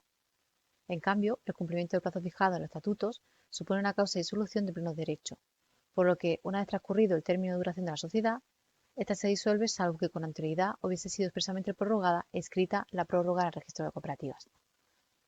Las demás causas de disolución, a excepción de la prevista en el apartado D, que realmente no constituye una causa de disolución, requieren la adopción del acuerdo de disolución por la Asamblea General. Son las siguientes. A. La paralización de los órganos sociales o de la actividad cooperativizada durante 2 años, sin causa justificada, de tal modo que imposibilite su funcionamiento. B. La reducción del número de socios por debajo de los mínimos establecidos en la ley o del capital social por debajo del mínimo establecido estatutariamente, sin que se restablezcan en el plazo de 1 año. C. La realización del objeto social o la imposibilidad de su cumplimiento. D. La fusión, absorción o escisión total. Y E. Cualquier otra causa establecida en la ley o el estatuto. La Asamblea General deberá ser previamente convocada por el Consejo Rector en el plazo de 1 mes desde que se haya constatado la existencia de la causa de disolución. Cualquier socio que puede requerir al Consejo Rector para que efectúe la convocatoria. Para la adopción del acuerdo es suficiente la mayoría simple de votos, salvo que los estatutos exijan una mayoría mayor. Si no se convoca a la Asamblea o esta no logra el acuerdo de disolución, cualquier interesado puede solicitar la disolución judicial de la cooperativa. El incumplimiento de la obligación de convocar a la Asamblea General, de solicitar la disolución judicial o la declaración de concurso supone la responsabilidad solidaria de los miembros del órgano de administración por todas las deudas sociales generadas a partir del mes siguiente a que se constatase la causa que justifica la disolución o declaración de concurso.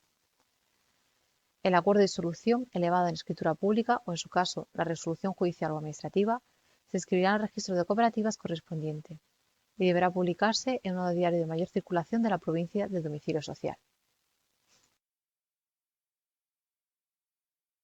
Liquidación.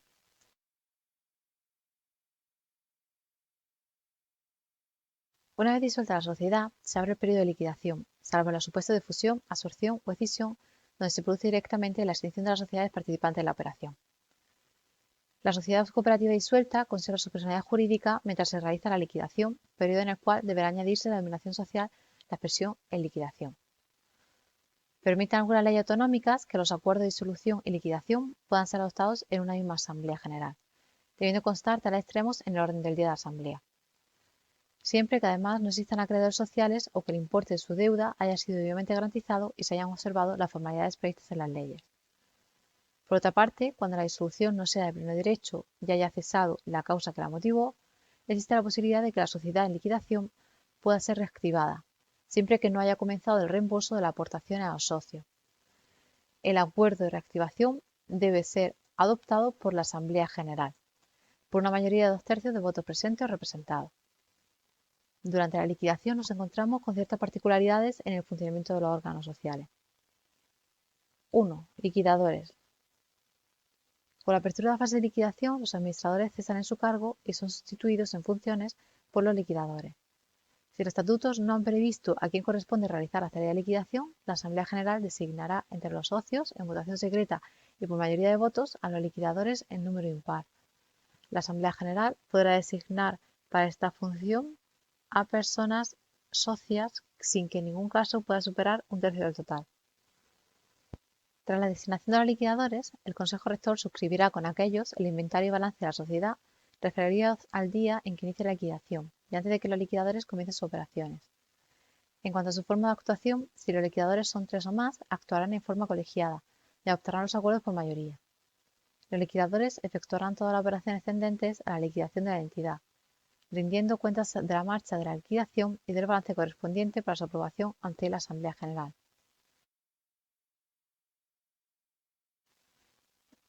Les serán de aplicación las normas sobre elección, incapacidad, revocación, incompatibilidad y responsabilidad de los miembros del órgano de administración. Salvo disposición contraria a los estatutos sociales, el cargo de liquidador será por tiempo indefinido. La Asamblea General. Por lo que se refiere al funcionamiento de la Asamblea General, durante el periodo de liquidación se mantendrá sus convocatorias y reuniones. Será convocada por los liquidadores, que serán quienes la presidan y darán cuenta de la marcha de la liquidación. Los interventores. Para la fiscalización de las operaciones de liquidación puede ser designado un interventor, debiendo ser solicitado su nombramiento por el 20% de los votos sociales al juez de primera instancia del domicilio social de la cooperativa. En cuanto a las operaciones de liquidación, ha de efectuarse en el plazo máximo de 2 años contados desde el acuerdo de disolución, salvo que lo impida alguna causa de fuerza mayor justificada. Transcurrido dicho plazo, cualquier socio puede solicitar al órgano judicial competente la separación del cargo de los liquidadores y presentar una propuesta de nuevo nombramiento. El procedimiento de liquidación consta básicamente de 2 fases. La primera supone la liquidación de las relaciones y deudas con terceros. Hasta que no se hayan satisfecho íntegramente las deudas sociales, se hayan procedido a su consignación o se haya asegurado el pago de los créditos no vencidos, no se podrá exceder la segunda fase, que supone la adjudicación y reparto del haber social. Las personas liquidadoras harán inventario y balance inicial de la liquidación y procederán a la realización de los bienes sociales y al pago de las deudas. Siempre que sea posible, intentarán la venta en bloque de la empresa o de unidades organizadas de producción de la cooperativa. La venta de los bienes inmuebles será en pública subasta, salvo que la Asamblea General apruebe expresamente otro sistema válido. El remanente del haber social se adjudicará siguiendo el orden contemplado en la normativa. En primer lugar, el importe del Fondo de Educación y Promoción se pondrá a disposición de la entidad federativa o asociativa correspondiente. En segundo lugar, se reintegrará a los socios el importe de las aportaciones al capital social que tuvieran acreditadas, una vez abonado deducido los beneficios o pérdidas correspondientes a ejercicios anteriores. En tercer lugar, se reintegrará a los socios su participación en los fondos de reserva voluntarios que tengan carácter repartible, por disposición estatutaria o por acuerdo de la Asamblea General, distribuyéndose conforme a las reglas establecidas en los estatutos o en dicho acuerdo, y en su defecto, en proporción a las actividades realizadas por cada uno de los socios con la cooperativa durante los últimos 5 años. Por último, si lo hubiere, el haber líquido sobrante se pondrá a disposición de la sociedad cooperativa o entidad federativa correspondiente. Se prevé la posibilidad de que cualquier socio de la cooperativa en liquidación que tenga en proyecto incorporarse a otra cooperativa pueda exigir que la parte proporcional del haber líquido sobrante de la liquidación se ingrese en el FROB de la sociedad cooperativa a la que se incorpore. Una vez finalizadas las operaciones de liquidación, los liquidadores deben someter a la aprobación de la Asamblea General un balance final, un informe de gestión sobre dichas operaciones y un proyecto de distribución del activo sobrante, que deben ser censurados previamente por los interventores de la liquidación, en el caso de haber sido nombrados. El balance final y el proyecto de distribución deberán ser publicados en uno de los diarios de mayor circulación de la provincia del domicilio social. Dichos balances y proyectos pueden ser impugnados en el plazo de 40 días, a contarse desde su publicación y conforme al procedimiento establecido para la impugnación del acuerdo de la Asamblea General, por cualquier socio que se sienta agraviado y por los acreedores cuyos créditos no hayan sido satisfechos o garantizados. Extinción.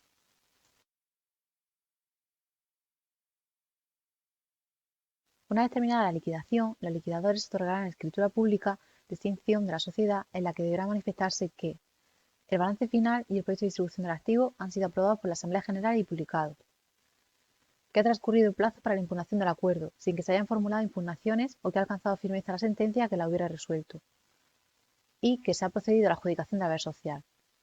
Deberá incorporarse en la escritura pública el balance final de la liquidación, el proyecto de distribución del activo y el certificado de acuerdo de la Asamblea.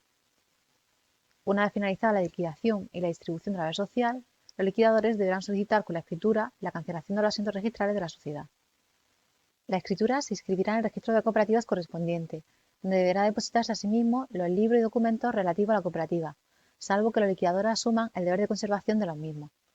Por último, algunas leyes cooperativas autonómicas prevén que sucede en los casos de aparición de deudas o activos sobrevenidos una vez cancelada la inscripción de la cooperativa. En el primer caso, los antiguos socios y colaboradores responderán solidariamente de las deudas sociales no satisfechas, hasta el límite de lo que hubieran recibido como cuota de liquidación. En caso de activos sobrevenidos, los antiguos liquidadores los repartirán según corresponda entre los antiguos socios ordinarios y colaboradores. Gracias, esperamos verles en los próximos vídeos. Bienvenidos al noveno vídeo de esta serie sobre la regulación española de las cooperativas agroalimentarias, realizado en el marco del proyecto Erasmus Plus Coperformance. Este vídeo trata sobre las modificaciones estructurales de las cooperativas. Concepto y normativa aplicable. Las modificaciones estructurales son aquellas alteraciones de la sociedad que van más allá de las simples modificaciones estatutarias para afectar a la estructura patrimonial o personal de la sociedad. Suelen utilizarse como un instrumento para la reestructuración empresarial, reordenación de un grupo, transmisión de unidades económicas, saneamiento de una empresa en dificultad económica, diferenciación de actividades, etc. La Ley 3/2009 de 3 de abril sobre modificaciones estructurales de las sociedades mercantiles, LME, regula la transformación, la fusión, la escisión y la cesión global de activo y pasivo. Si bien la LME también incluye el traslado internacional de domicilio social, a pesar de no ser considerada como una modificación estructural. La mencionada ley regula de forma unitaria estas operaciones para todas las sociedades que tengan la consideración de mercantiles. Sin embargo, deja expresamente fuera de su ámbito subjetivo de aplicación a las sociedades cooperativas, cuyas modificaciones estructurales, así como el traslado internacional de su domicilio social, se regirán por su específico régimen legal. Así, por ejemplo, para conocer el régimen de fusión o escisión de una cooperativa, será necesario atender a qué ley cooperativa, autonómica o estatal, le es aplicable, para saber cómo está regulada la operación. Debe tenerse en cuenta que cuando se trate de operaciones que impliquen la participación de sociedades cooperativas de distintas comunidades autónomas, habrá que coordinar los procedimientos previstos en las distintas leyes cooperativas. Las leyes cooperativas se centran en la regulación con mayor o menor detalle de la transformación, la fusión y escisión. Alguna norma cooperativa también incluye la regulación de la cesión global de activo y pasivo. La regulación de estas operaciones resulta generalmente escasa en comparación a la prevista en la Ley de Modificaciones Estructurales. La transformación. La transformación supone un cambio del tipo social manteniendo la personalidad jurídica, es decir, la titularidad de derechos y obligaciones y las relaciones con terceros. Es la modificación estructural que más se ha utilizado tradicionalmente en la práctica, ya fuera como huida de las cooperativas hacia otros tipos de entidades por las limitaciones u obligaciones que presenta el modelo cooperativo y por la pérdida del sentimiento del espíritu cooperativo de sus socios, o como herramienta para salvar a empresas que tenían una situación económica complicada o que no contaban con relevo generacional y han sido los trabajadores a través de esa transformación en cooperativa los que han podido continuar con la actividad de la empresa. Transformación de la entidad en cooperativa.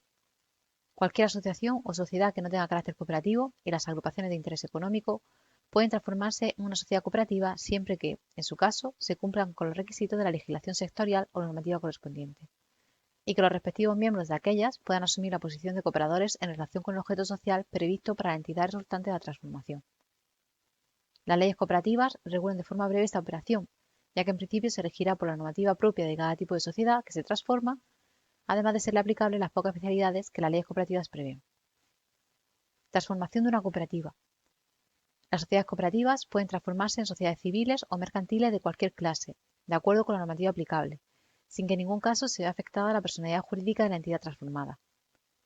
En cuanto al efecto de la operación, en primer lugar, debe asegurarse la continuidad de la participación de los socios en el capital de la nueva entidad, debiendo de ser proporcional a la participación que tenían en la cooperativa.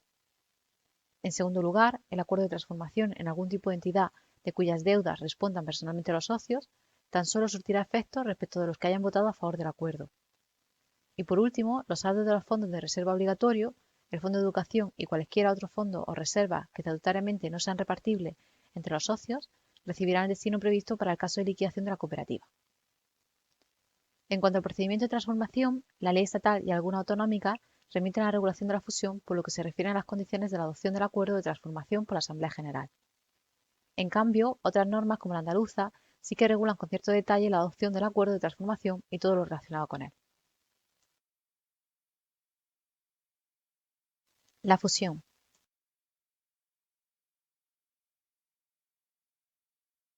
Podríamos definir la fusión como la operación de concentración por la cual dos o más sociedades se integran en una sola, transmitiéndose por sucesión universal el patrimonio de las sociedades que se extinguen y pasando sus socios a la sociedad resultante. La Ley 13/2013 de 2 de agosto de fomento de la integración de cooperativas y de otras entidades asociativas de carácter agroalimentario creó la figura de las entidades asociativas prioritarias. Para obtener dicho reconocimiento, las entidades que opten a él deben ser el resultado de una integración entre cooperativas y otras entidades agroalimentarias, como lo es la fusión. Las entidades asociativas prioritarias que consigan dicha calificación tendrán prioridad para participar en ayuda y subvenciones de los programas de desarrollo rural. Además, para conseguir dicho reconocimiento, tienen que cumplir otros requisitos como ser entidades supraautonómicas, tener un elevado volumen de negocios, etc. Algunas comunidades autónomas han previsto figuras homólogas dentro de su territorio como son Andalucía, Castilla y León y Castilla-La Mancha, que crean la figura de las entidades asociativas prioritarias de carácter regional y que exigen un volumen de negocios inferior a la versión estatal. Existen dos modalidades básicas de fusión, la fusión por absorción y la fusión propia o fusión por creación de nueva sociedad. En la primera de ellas, una sociedad absorbe a otra que se extingue. En la segunda, dos sociedades que se integran creando una nueva sociedad y extinguiéndose las dos sociedades originarias. El régimen jurídico del procedimiento es común para ambas clases, si bien hay ciertas especialidades en cuanto a las menciones que debe contener el acuerdo de fusión, la escritura pública o la información ofrecida a los socios cuando se publica la convocatoria. La fusión por absorción es muy común en las fusiones que se producen dentro de los grupos de sociedades, o cuando una de las sociedades es de mucho mayor dimensión que la otra. Y en cambio, la fusión por constitución de nueva sociedad suele ser más frecuente en fusión entre sociedades de dimensión similar. Los efectos de la fusión. La fusión produce una serie de efectos excepcionales. En primer lugar, la extinción de las sociedades que participan en la operación. Se extinguirán todas en el caso de fusión por creación de nueva sociedad o las sorbidas en la fusión por absorción. En segundo lugar, el paso de los socios de la sociedad participante a la resultante o transmigración de los socios. Todos los socios pasarán a agruparse en una única sociedad resultante de la fusión, salvo aquellos que hayan ejercitado su derecho de separación. El paso de los socios se lleva a cabo a través del reconocimiento a cada socio del resultado del valor contable de sus aportaciones de capital en la cooperativa extinguida, incrementado en su caso por el valor de las reservas repartibles. Y en tercer lugar, la transmisión en bloque por sucesión universal de todo el patrimonio de la sociedad participante a la sociedad resultante. La transmisión global es absoluta, afectando tanto a los socios como a los terceros que hubieran contratado con las sociedades que se extinguen. La sociedad resultante asumirá todos los derechos y obligaciones de las sociedades extinguidas y responderá ilimitadamente. Los fondos, ya sean repartibles o irrepartibles, se integrarán en los de igual clase. La fase de procedimiento. Aunque lo más habitual sea la fusión entre cooperativas de la misma clase, también debe entenderse posible la fusión entre cooperativas de distinta clase, como sería el caso de una fusión entre una cooperativa agroalimentaria y una cooperativa de crédito, en cuyo caso habrá que aplicar también la normativa sectorial correspondiente. La fusión es un procedimiento de carácter imperativo, que puede dividirse principalmente en cuatro fases: fase previo preparatoria, fase decisoria, fase de dependencia y protección de socios disconformes y acreedores y fase ejecutoria de la fusión. Además, sería posible una eventual impugnación de la fusión. Pueden participar en una fusión tanto una sociedad en liquidación antes de que haya comenzado el reembolso a los socios de las aportaciones del capital social, como una sociedad en concurso de acreedores, tanto como solución prevista en el convenio con los acreedores como en la propia fase de liquidación. Fase previa. Durante esta primera fase de la fusión, los consejos rectores de las distintas cooperativas realizan los contactos y negociaciones previas para fijar las condiciones de la operación. Son los encargados de redactar el proyecto común de fusión, en el que se recogen de forma general las condiciones de la operación y así como el informe de los administradores. Asimismo, tendrán que conseguir, en su caso, un informe de experto independiente. Los administradores deben convocar las asambleas generales de sus respectivas cooperativas.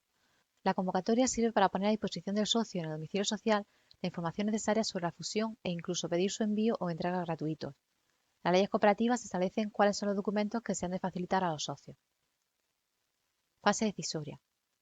Una vez realizada la convocatoria, las asambleas generales de cada una de las cooperativas participantes deben reunirse y adoptar el acuerdo por el cual aprueben por mayoría reforzada el proyecto de fusión sin realizar modificaciones en él. Además, cada asamblea deberá aprobar el balance de fusión. Aquellos socios que estén disconformes con la fusión deberán dejar constancia de su posición para facilitar, en su caso, su ejercicio del derecho de separación de la cooperativa o incluso la impugnación del acuerdo de fusión. Una vez aprobada la operación por la Asamblea General de cada una de las cooperativas participantes en la fusión, estas quedan obligadas a continuar el procedimiento hasta el final. El acuerdo de fusión de cada una de las cooperativas participantes deberá publicarse en el boletín oficial correspondiente y en un diario de gran circulación en la provincia del domicilio social. Fase de dependencia y protección. Después de la aprobación del acuerdo de fusión y su publicación, entramos en la fase de dependencia o fase intuitiva, en la que deben protegerse los derechos de los socios y terceros a través de la posibilidad de ejercer el derecho de separación por parte de los socios o el derecho de oposición por parte de los acreedores. Por lo que respecta al derecho de separación, se reconoce al socio disconforme con la operación la posibilidad de separarse o causar baja justificada de su sociedad. Estarán legitimados los socios que no hayan votado a favor de la fusión. La cooperativa resultante será la que asuma la obligación de la liquidación de las aportaciones al socio disconforme en el plazo previsto para el caso de baja justificada. Por lo que se refiere al derecho de oposición de los acreedores, protege a los acreedores ante la supresión de la necesidad de requerir el consentimiento del acreedor cuando se produce un cambio de deudor. Están legitimados los acreedores cuyos créditos no se encuentren adecuadamente garantizados. Si algún acreedor ejerce este derecho, se produce la suspensión del procedimiento. Como la problemática reside en saber cuándo se entiende suficientemente garantizado un crédito, parece válido el criterio del acreedor para determinar esa suficiencia. Para evitar problemas, será aconsejable una fianza solidaria prestada por una entidad de crédito o incluso realizar el propio pago. Fase de ejecución. Una vez que ha transcurrido el plazo necesario para que los socios y acreedores hayan podido ejercer sus respectivos derechos, deben ejecutarse los acuerdos.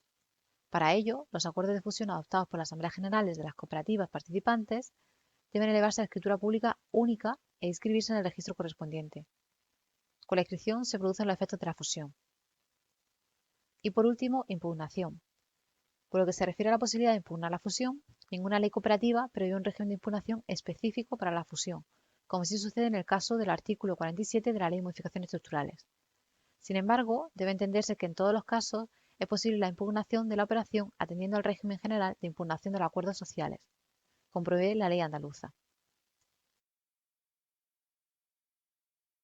Otras modalidades de fusión. La fusión heterogénea. Nos encontramos ante una fusión heterogénea cuando se fusionan entidades de distinto tipo social, por ejemplo, una cooperativa con una sociedad limitada. En estos supuestos deben aplicarse dos normas distintas. Por una parte, la ley de cooperativas que corresponda, estatal o autonómica, y por otra parte, generalmente, será la ley sobre modificaciones estructurales de las sociedades mercantiles. Será de aplicación la normativa reguladora de la sociedad absorbente o que se constituya como consecuencia de la fusión, pero respetando como mínimo las normas relativas al acuerdo de fusión y derecho de separación de los socios y garantía de terceros, el derecho de oposición de los acreedores, previsto en la ley de cooperativas aplicable. En cuanto al destino de los fondos, si la sociedad resultante, la absorbente, es una cooperativa, los fondos sociales se quedan en esta. En cambio, si la sociedad resultante no fuera una cooperativa, el Fondo de Educación y Promoción y el Fondo de Reserva Obligatorio o la parte repartible del mismo, así como cualquier fondo voluntario previsto estatutariamente que tenga el carácter de repartible, no se integrarán en la sociedad resultante, sino que su destino será el mismo que en el caso de liquidación o transformación. Transformación de cooperativa de segundo grado en primero por la asociación de sus socias. Una operación peculiar en el ámbito de las cooperativas es aquella que permite que una cooperativa de segundo grado se transforme en una cooperativa de primer grado, para lo que es necesario que absorba a su cooperativa socia. Se trata de un supuesto específico de modificación estructural de las cooperativas. Esta operación híbrida supone llevar a cabo en un único acto dos operaciones de forma simultánea, una fusión y una transformación. Otras modificaciones estructurales. La escisión. La escisión podría ser definida como la operación a través de la cual el patrimonio de una sociedad se divide total o parcialmente, pasando a otra u otras sociedades ya existentes o de nueva creación. Al igual que sus socios, también pasan a integrarse en las sociedades beneficiarias de la escisión. Las leyes cooperativas prestan escasa atención a la regulación de esta operación. La escisión puede ser total o parcial. El íter procedimental sería aproximadamente como el de una fusión. La única especialidad es la necesidad de que el proyecto de decisión contenga una propuesta detallada de la parte del patrimonio y de los socios que vayan a transferirse a las cooperativas resultantes o absorbentes, y la referencia al importe de los fondos sociales obligatorios que vayan a transferirse a las sociedades cooperativas resultantes o absorbentes. Junto al derecho de oposición nos encontramos con un mecanismo de protección de los acreedores, el que las leyes cooperativas contemplan un régimen especial de responsabilidad. En defecto de cumplimiento por una cooperativa beneficiaria de una obligación asumida por ella, en virtud de la decisión, responderá solidariamente del cumplimiento de la misma las restantes cooperativas beneficiarias del activo neto atribuido en la decisión a cada una de ellas. Si la cooperativa escindida no ha dejado de existir como consecuencia de la decisión, será responsable la propia cooperativa escindida por la totalidad de la obligación. Cesión global de activo y pasivo. La cesión global de activo y pasivo solo se regula en algunas de las leyes cooperativas. La cesión global de activo y pasivo sería aquella operación por la que una sociedad inscrita puede transmitir en bloque por sucesión universal todo su patrimonio a uno o varios socios o terceros, a cambio de una contraprestación que no puede consistir en acciones, participaciones o cuotas de socios del cesionario. Al respecto, contempla la legislación cooperativa que la Asamblea General puede acordar la cesión global de activo y pasivo a uno o varios socios, a otras sociedades cooperativas o a terceras personas, fijando en todo caso las condiciones de la cesión, ajustándose a las provisiones legales contempladas específicamente para la operación y también para la modificación de estatutos. En cuanto a los efectos de la operación, el destino de los fondos sociales será el mismo que el previsto en sede de transformación. Por otra parte, en sede de cesión global de activo y pasivo, se contempla una previsión similar a la de la decisión, conforme a la cual de las obligaciones asumidas por un cesionario que resulten incumplidas responderán solidariamente a los demás cesionarios, hasta el límite del activo neto atribuido a cada uno de ellos en la cesión, y según los casos, los socios hasta el límite de lo que hubieran recibido como contraprestación por la cesión, o la propia sociedad que no se hubiera extinguido por la totalidad de la obligación. La responsabilidad solidaria prescribirá a 5 años. En cuanto al procedimiento de cesión, es similar al de la fusión con ciertas adaptaciones. Gracias, esperamos verles en los próximos vídeos. Bienvenidos al 10º vídeo de esta serie sobre la regulación española de las cooperativas alimentarias, realizado en el marco del proyecto Erasmus Plus Coperformance. Este vídeo trata sobre el concurso de acreedores de las cooperativas. Normativa aplicable.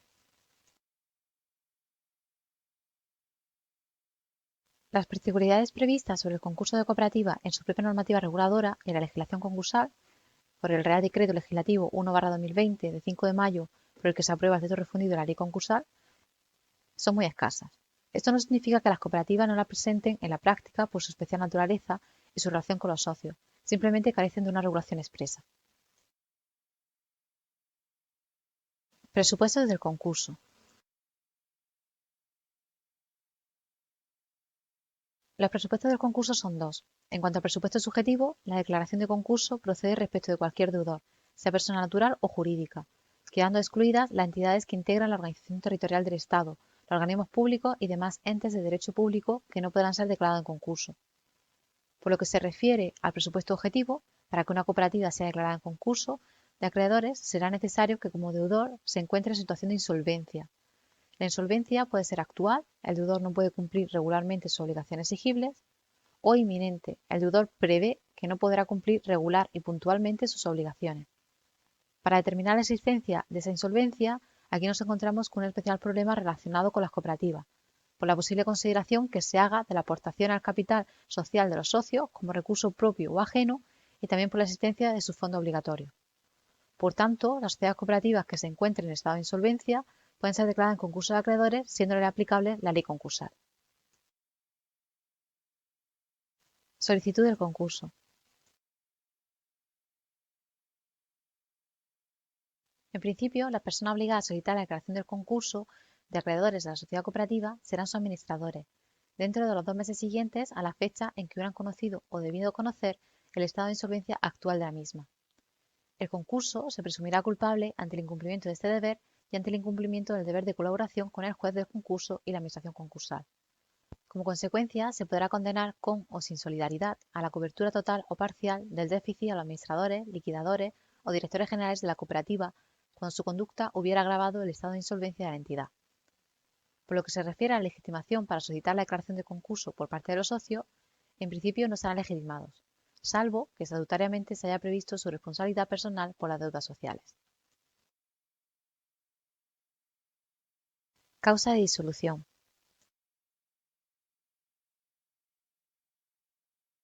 La apertura de la fase de liquidación en el concurso de la sociedad se encuentra dentro de las causas de disolución de las cooperativas.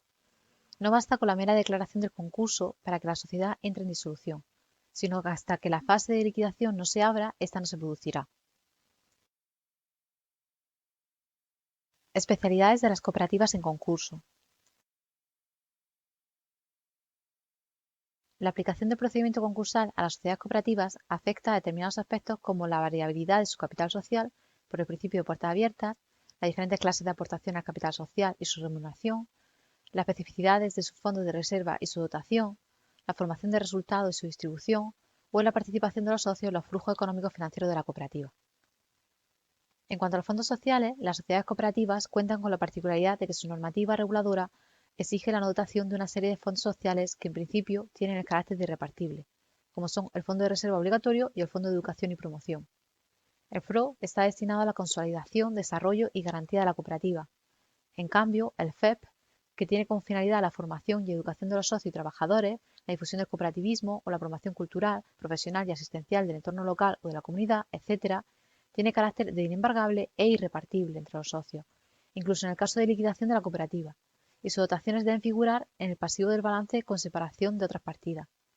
Esto afecta a la determinación de la masa activa del concurso de la cooperativa, pues el patrimonio afecto al FEP es inembargable, salvo por las deudas contraídas para el cumplimiento de sus fines, por lo cual no se puede utilizar para resarcir las obligaciones con los acreedores y debe separarse de la masa concursal. Las secciones. A pesar de que la normativa reconoce autonomía de gestión y patrimonio separado a las secciones, la existencia de distintas secciones dentro de la cooperativa no produce una exclusión de bienes según el acreedor de que se trate, sino que supone un orden de prelación en cuanto al orden de pago de sus créditos. Responsabilidad de los socios. Aunque en la mayoría de los casos la responsabilidad del socio cooperativista es limitada al capital social aportado, algunas leyes cooperativas contemplan la posibilidad de que se prevea estatutariamente la responsabilidad personal del socio.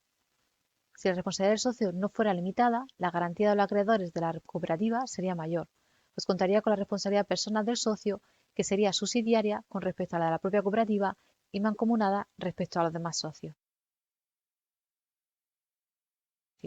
El capital social como recurso ajeno. La consideración del capital social cooperativo como recurso ajeno, según la normativa contable internacional, tiene implicaciones dentro del concurso.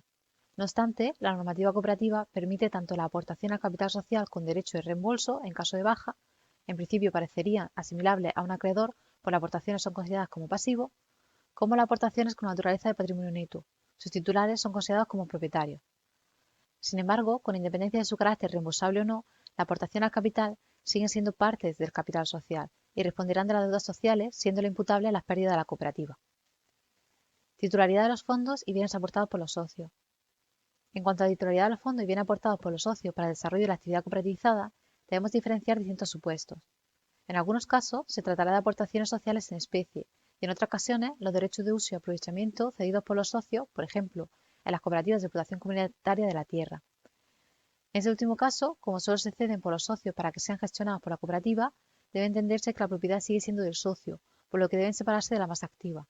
En el caso de aportaciones no dinerarias, no se produce cesión o traspaso, sino que la cooperativa se convierte en la titular del bien o derecho, por lo que deberá incluirse dentro de la masa activa. Las obligaciones de pago por operaciones cooperativizadas. En relación con las obligaciones de pago por operaciones cooperativizadas con los socios, Si la actividad cooperativizada consiste en el suministro de productos de los socios proveedores de la cooperativa, dependerá del supuesto, pero en principio el importe de estas operaciones que no se hayan abonado en el momento de declaración del concurso deberían considerarse incluido dentro de la masa pasiva como crédito ordinario. Y por último, créditos por fuentes de financiación o por intereses de las aportaciones. Las fuentes de financiación, como son las obligaciones, títulos participativos y las cuentas de participación, tienen la consideración de créditos ordinarios, salvo que se consideren subordinados si los socios son considerados como personas especialmente relacionadas con el deudor. Los socios podrán recibir intereses de las aportaciones al capital social desembolsado. Si estos aún no han sido recibidos, serán considerados como créditos subordinados. La misma consideración tendrán los intereses derivados del resto de instrumentos de financiación con los que cuente la cooperativa. Muchas gracias, esperamos verles en el próximo vídeo. Bienvenidos al 11º y último vídeo de esta serie sobre la regulación española de las cooperativas alimentarias, realizado en el marco del proyecto Erasmus Plus Coperformance. Este vídeo trata sobre la cooperación entre cooperativas. Las distintas formas de cooperación entre cooperativas. Podemos diferenciar dos ámbitos de colaboración, la vertiente económica, integración cooperativa, y que se refiere a la colaboración para la consecución de una finalidad empresarial, y la vertiente política, representación y defensa de intereses de cooperativismo a través de la acción colectiva, que constituye el movimiento cooperativo o federalismo, asociacionismo cooperativo. Dentro de la integración cooperativa puede diferenciarse a su vez entre aquellas fórmulas sin y con vinculación patrimonial. Pertenecen al primer grupo, sin vinculación patrimonial, la cooperativa de segundo grado, el grupo cooperativo, la cooperativa de servicios y otras formas de colaboración. Las fórmulas de integración sin vinculación patrimonial tienen en común que parten de la existencia de empresas cooperativas independientes que desean mantener su personalidad jurídica, pero que quieren iniciar un proyecto en común, para lo cual crean otras sociedades o elaboran un marco colaborativo para la puesta en común de ciertos intereses empresariales. Por lo que se refiere a los procesos de concentración con vinculación patrimonial, se incluyen dentro de esta categoría la fusión y la escisión en sus distintas modalidades. En este tipo de integración se produce la pérdida de la personalidad jurídica de alguna o toda la empresa que participa en la operación. Y por último, la sociedad cooperativa europea, que puede utilizarse tanto como fórmula de concentración con vinculación patrimonial como sin vinculación patrimonial. Integración cooperativa.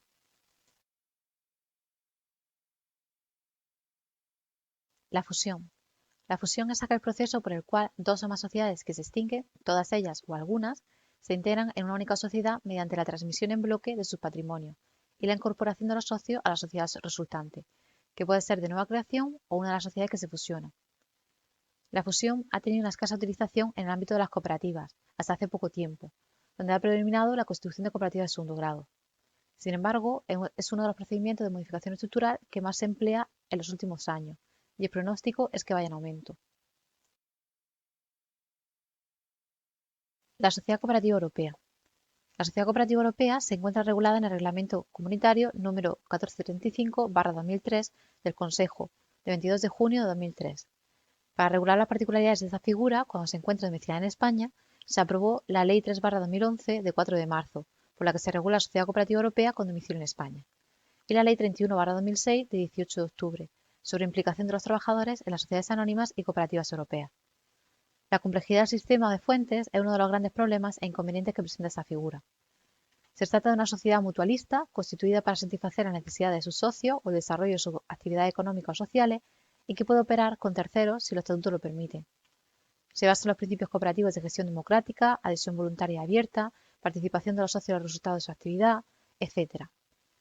Entre sus características se encuentra que tiene un capital social variable, un capital social mínimo y sus socios responden limitadamente de las deudas sociales, si bien los estatutos pueden prever otra cosa.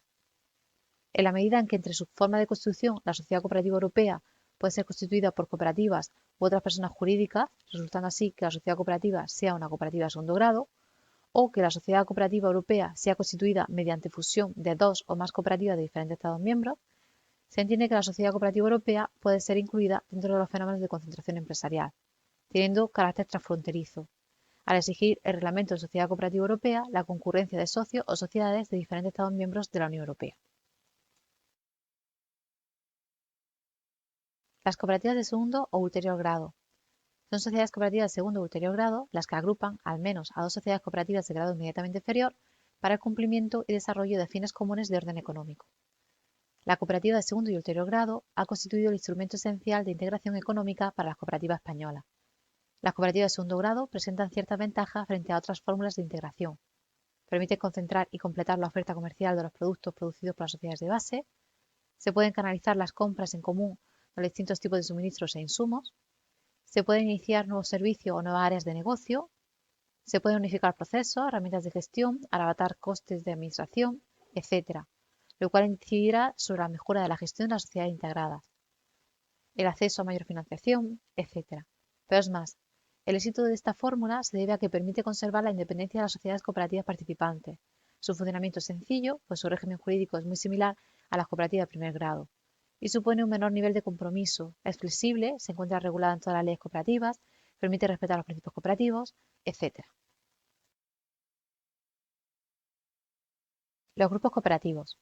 El grupo de sociedades es una técnica de organización de empresas con una regulación escasa.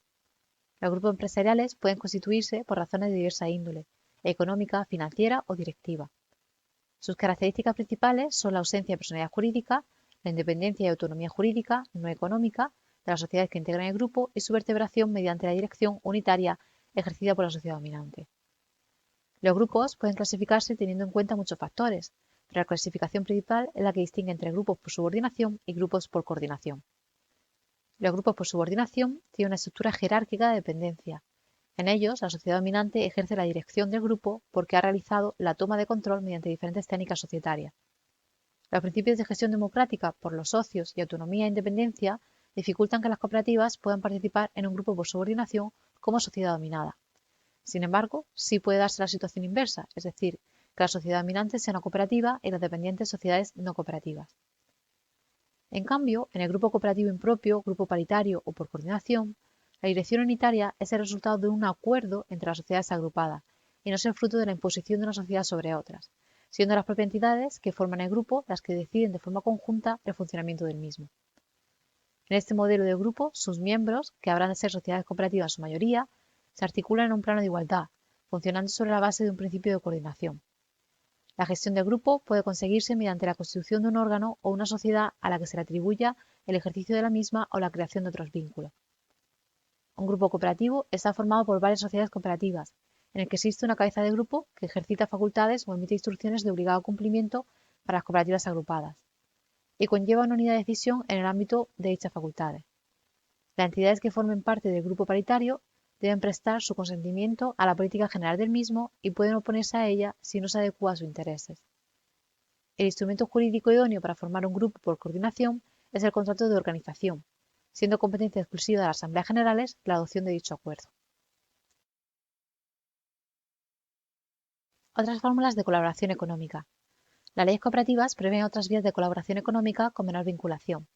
En concreto, las cooperativas pueden constituir sociedades, agrupaciones, consorcios y uniones entre sí, o con otras personas físicas o jurídicas, públicas o privadas, y formalizar convenios o acuerdos para mejor cumplimiento del sujeto social y para la defensa de sus intereses. Estas uniones pueden tener carácter temporal o duradero. De igual forma, las sociedades cooperativas pueden poseer participaciones en cualquiera de las entidades mencionadas anteriormente, para mejor cumplimiento, desarrollo o garantía del sujeto social, sin desvirtuar su naturaleza cooperativa. Las leyes cooperativas tratan de fomentar la relación entre sociedades cooperativas y otras formas jurídicas mediante la consideración como resultados cooperativos de los ingresos procedentes de las inversiones de la cooperativa en otro tipo de sociedades cuando desarrollen actividades preparatorias, complementarias o subordinadas a la de la propia cooperativa. En virtud de los acuerdos de intercooperación, la cooperativa y sus socios podrán realizar operaciones de suministro, entrega de productos o servicios en la otra cooperativa firmante del acuerdo, teniendo la misma consideración que las operaciones cooperativizadas con los propios socios. Estos acuerdos permiten ampliar la capacidad operacional de las cooperativas para poder actuar económicamente con quienes no tienen la condición de socios. Asociacionismo cooperativo. El asociacionismo cooperativo se refiere al movimiento organizado jurídicamente para la defensa y promoción de sus intereses, manifestándose mediante la forma de uniones, federaciones y confederaciones de cooperativas. Se corresponde con el fenómeno de la integración representativa. Las cooperativas podrán asociarse libre y voluntariamente en uniones, federaciones y confederaciones para la defensa y promoción de sus intereses. Con carácter general, representan a los distintos sectores cooperativos que los integran, aunque pueden tener muchas otras funciones. Para cumplir tales funciones, el ordenamiento puede dotar de personalidad jurídica a las uniones, federaciones y confederaciones, si cumplen ciertos requisitos establecidos en las propias leyes cooperativas. Muchas gracias por haber visto nuestros vídeos, esperamos que les hayan sido de utilidad.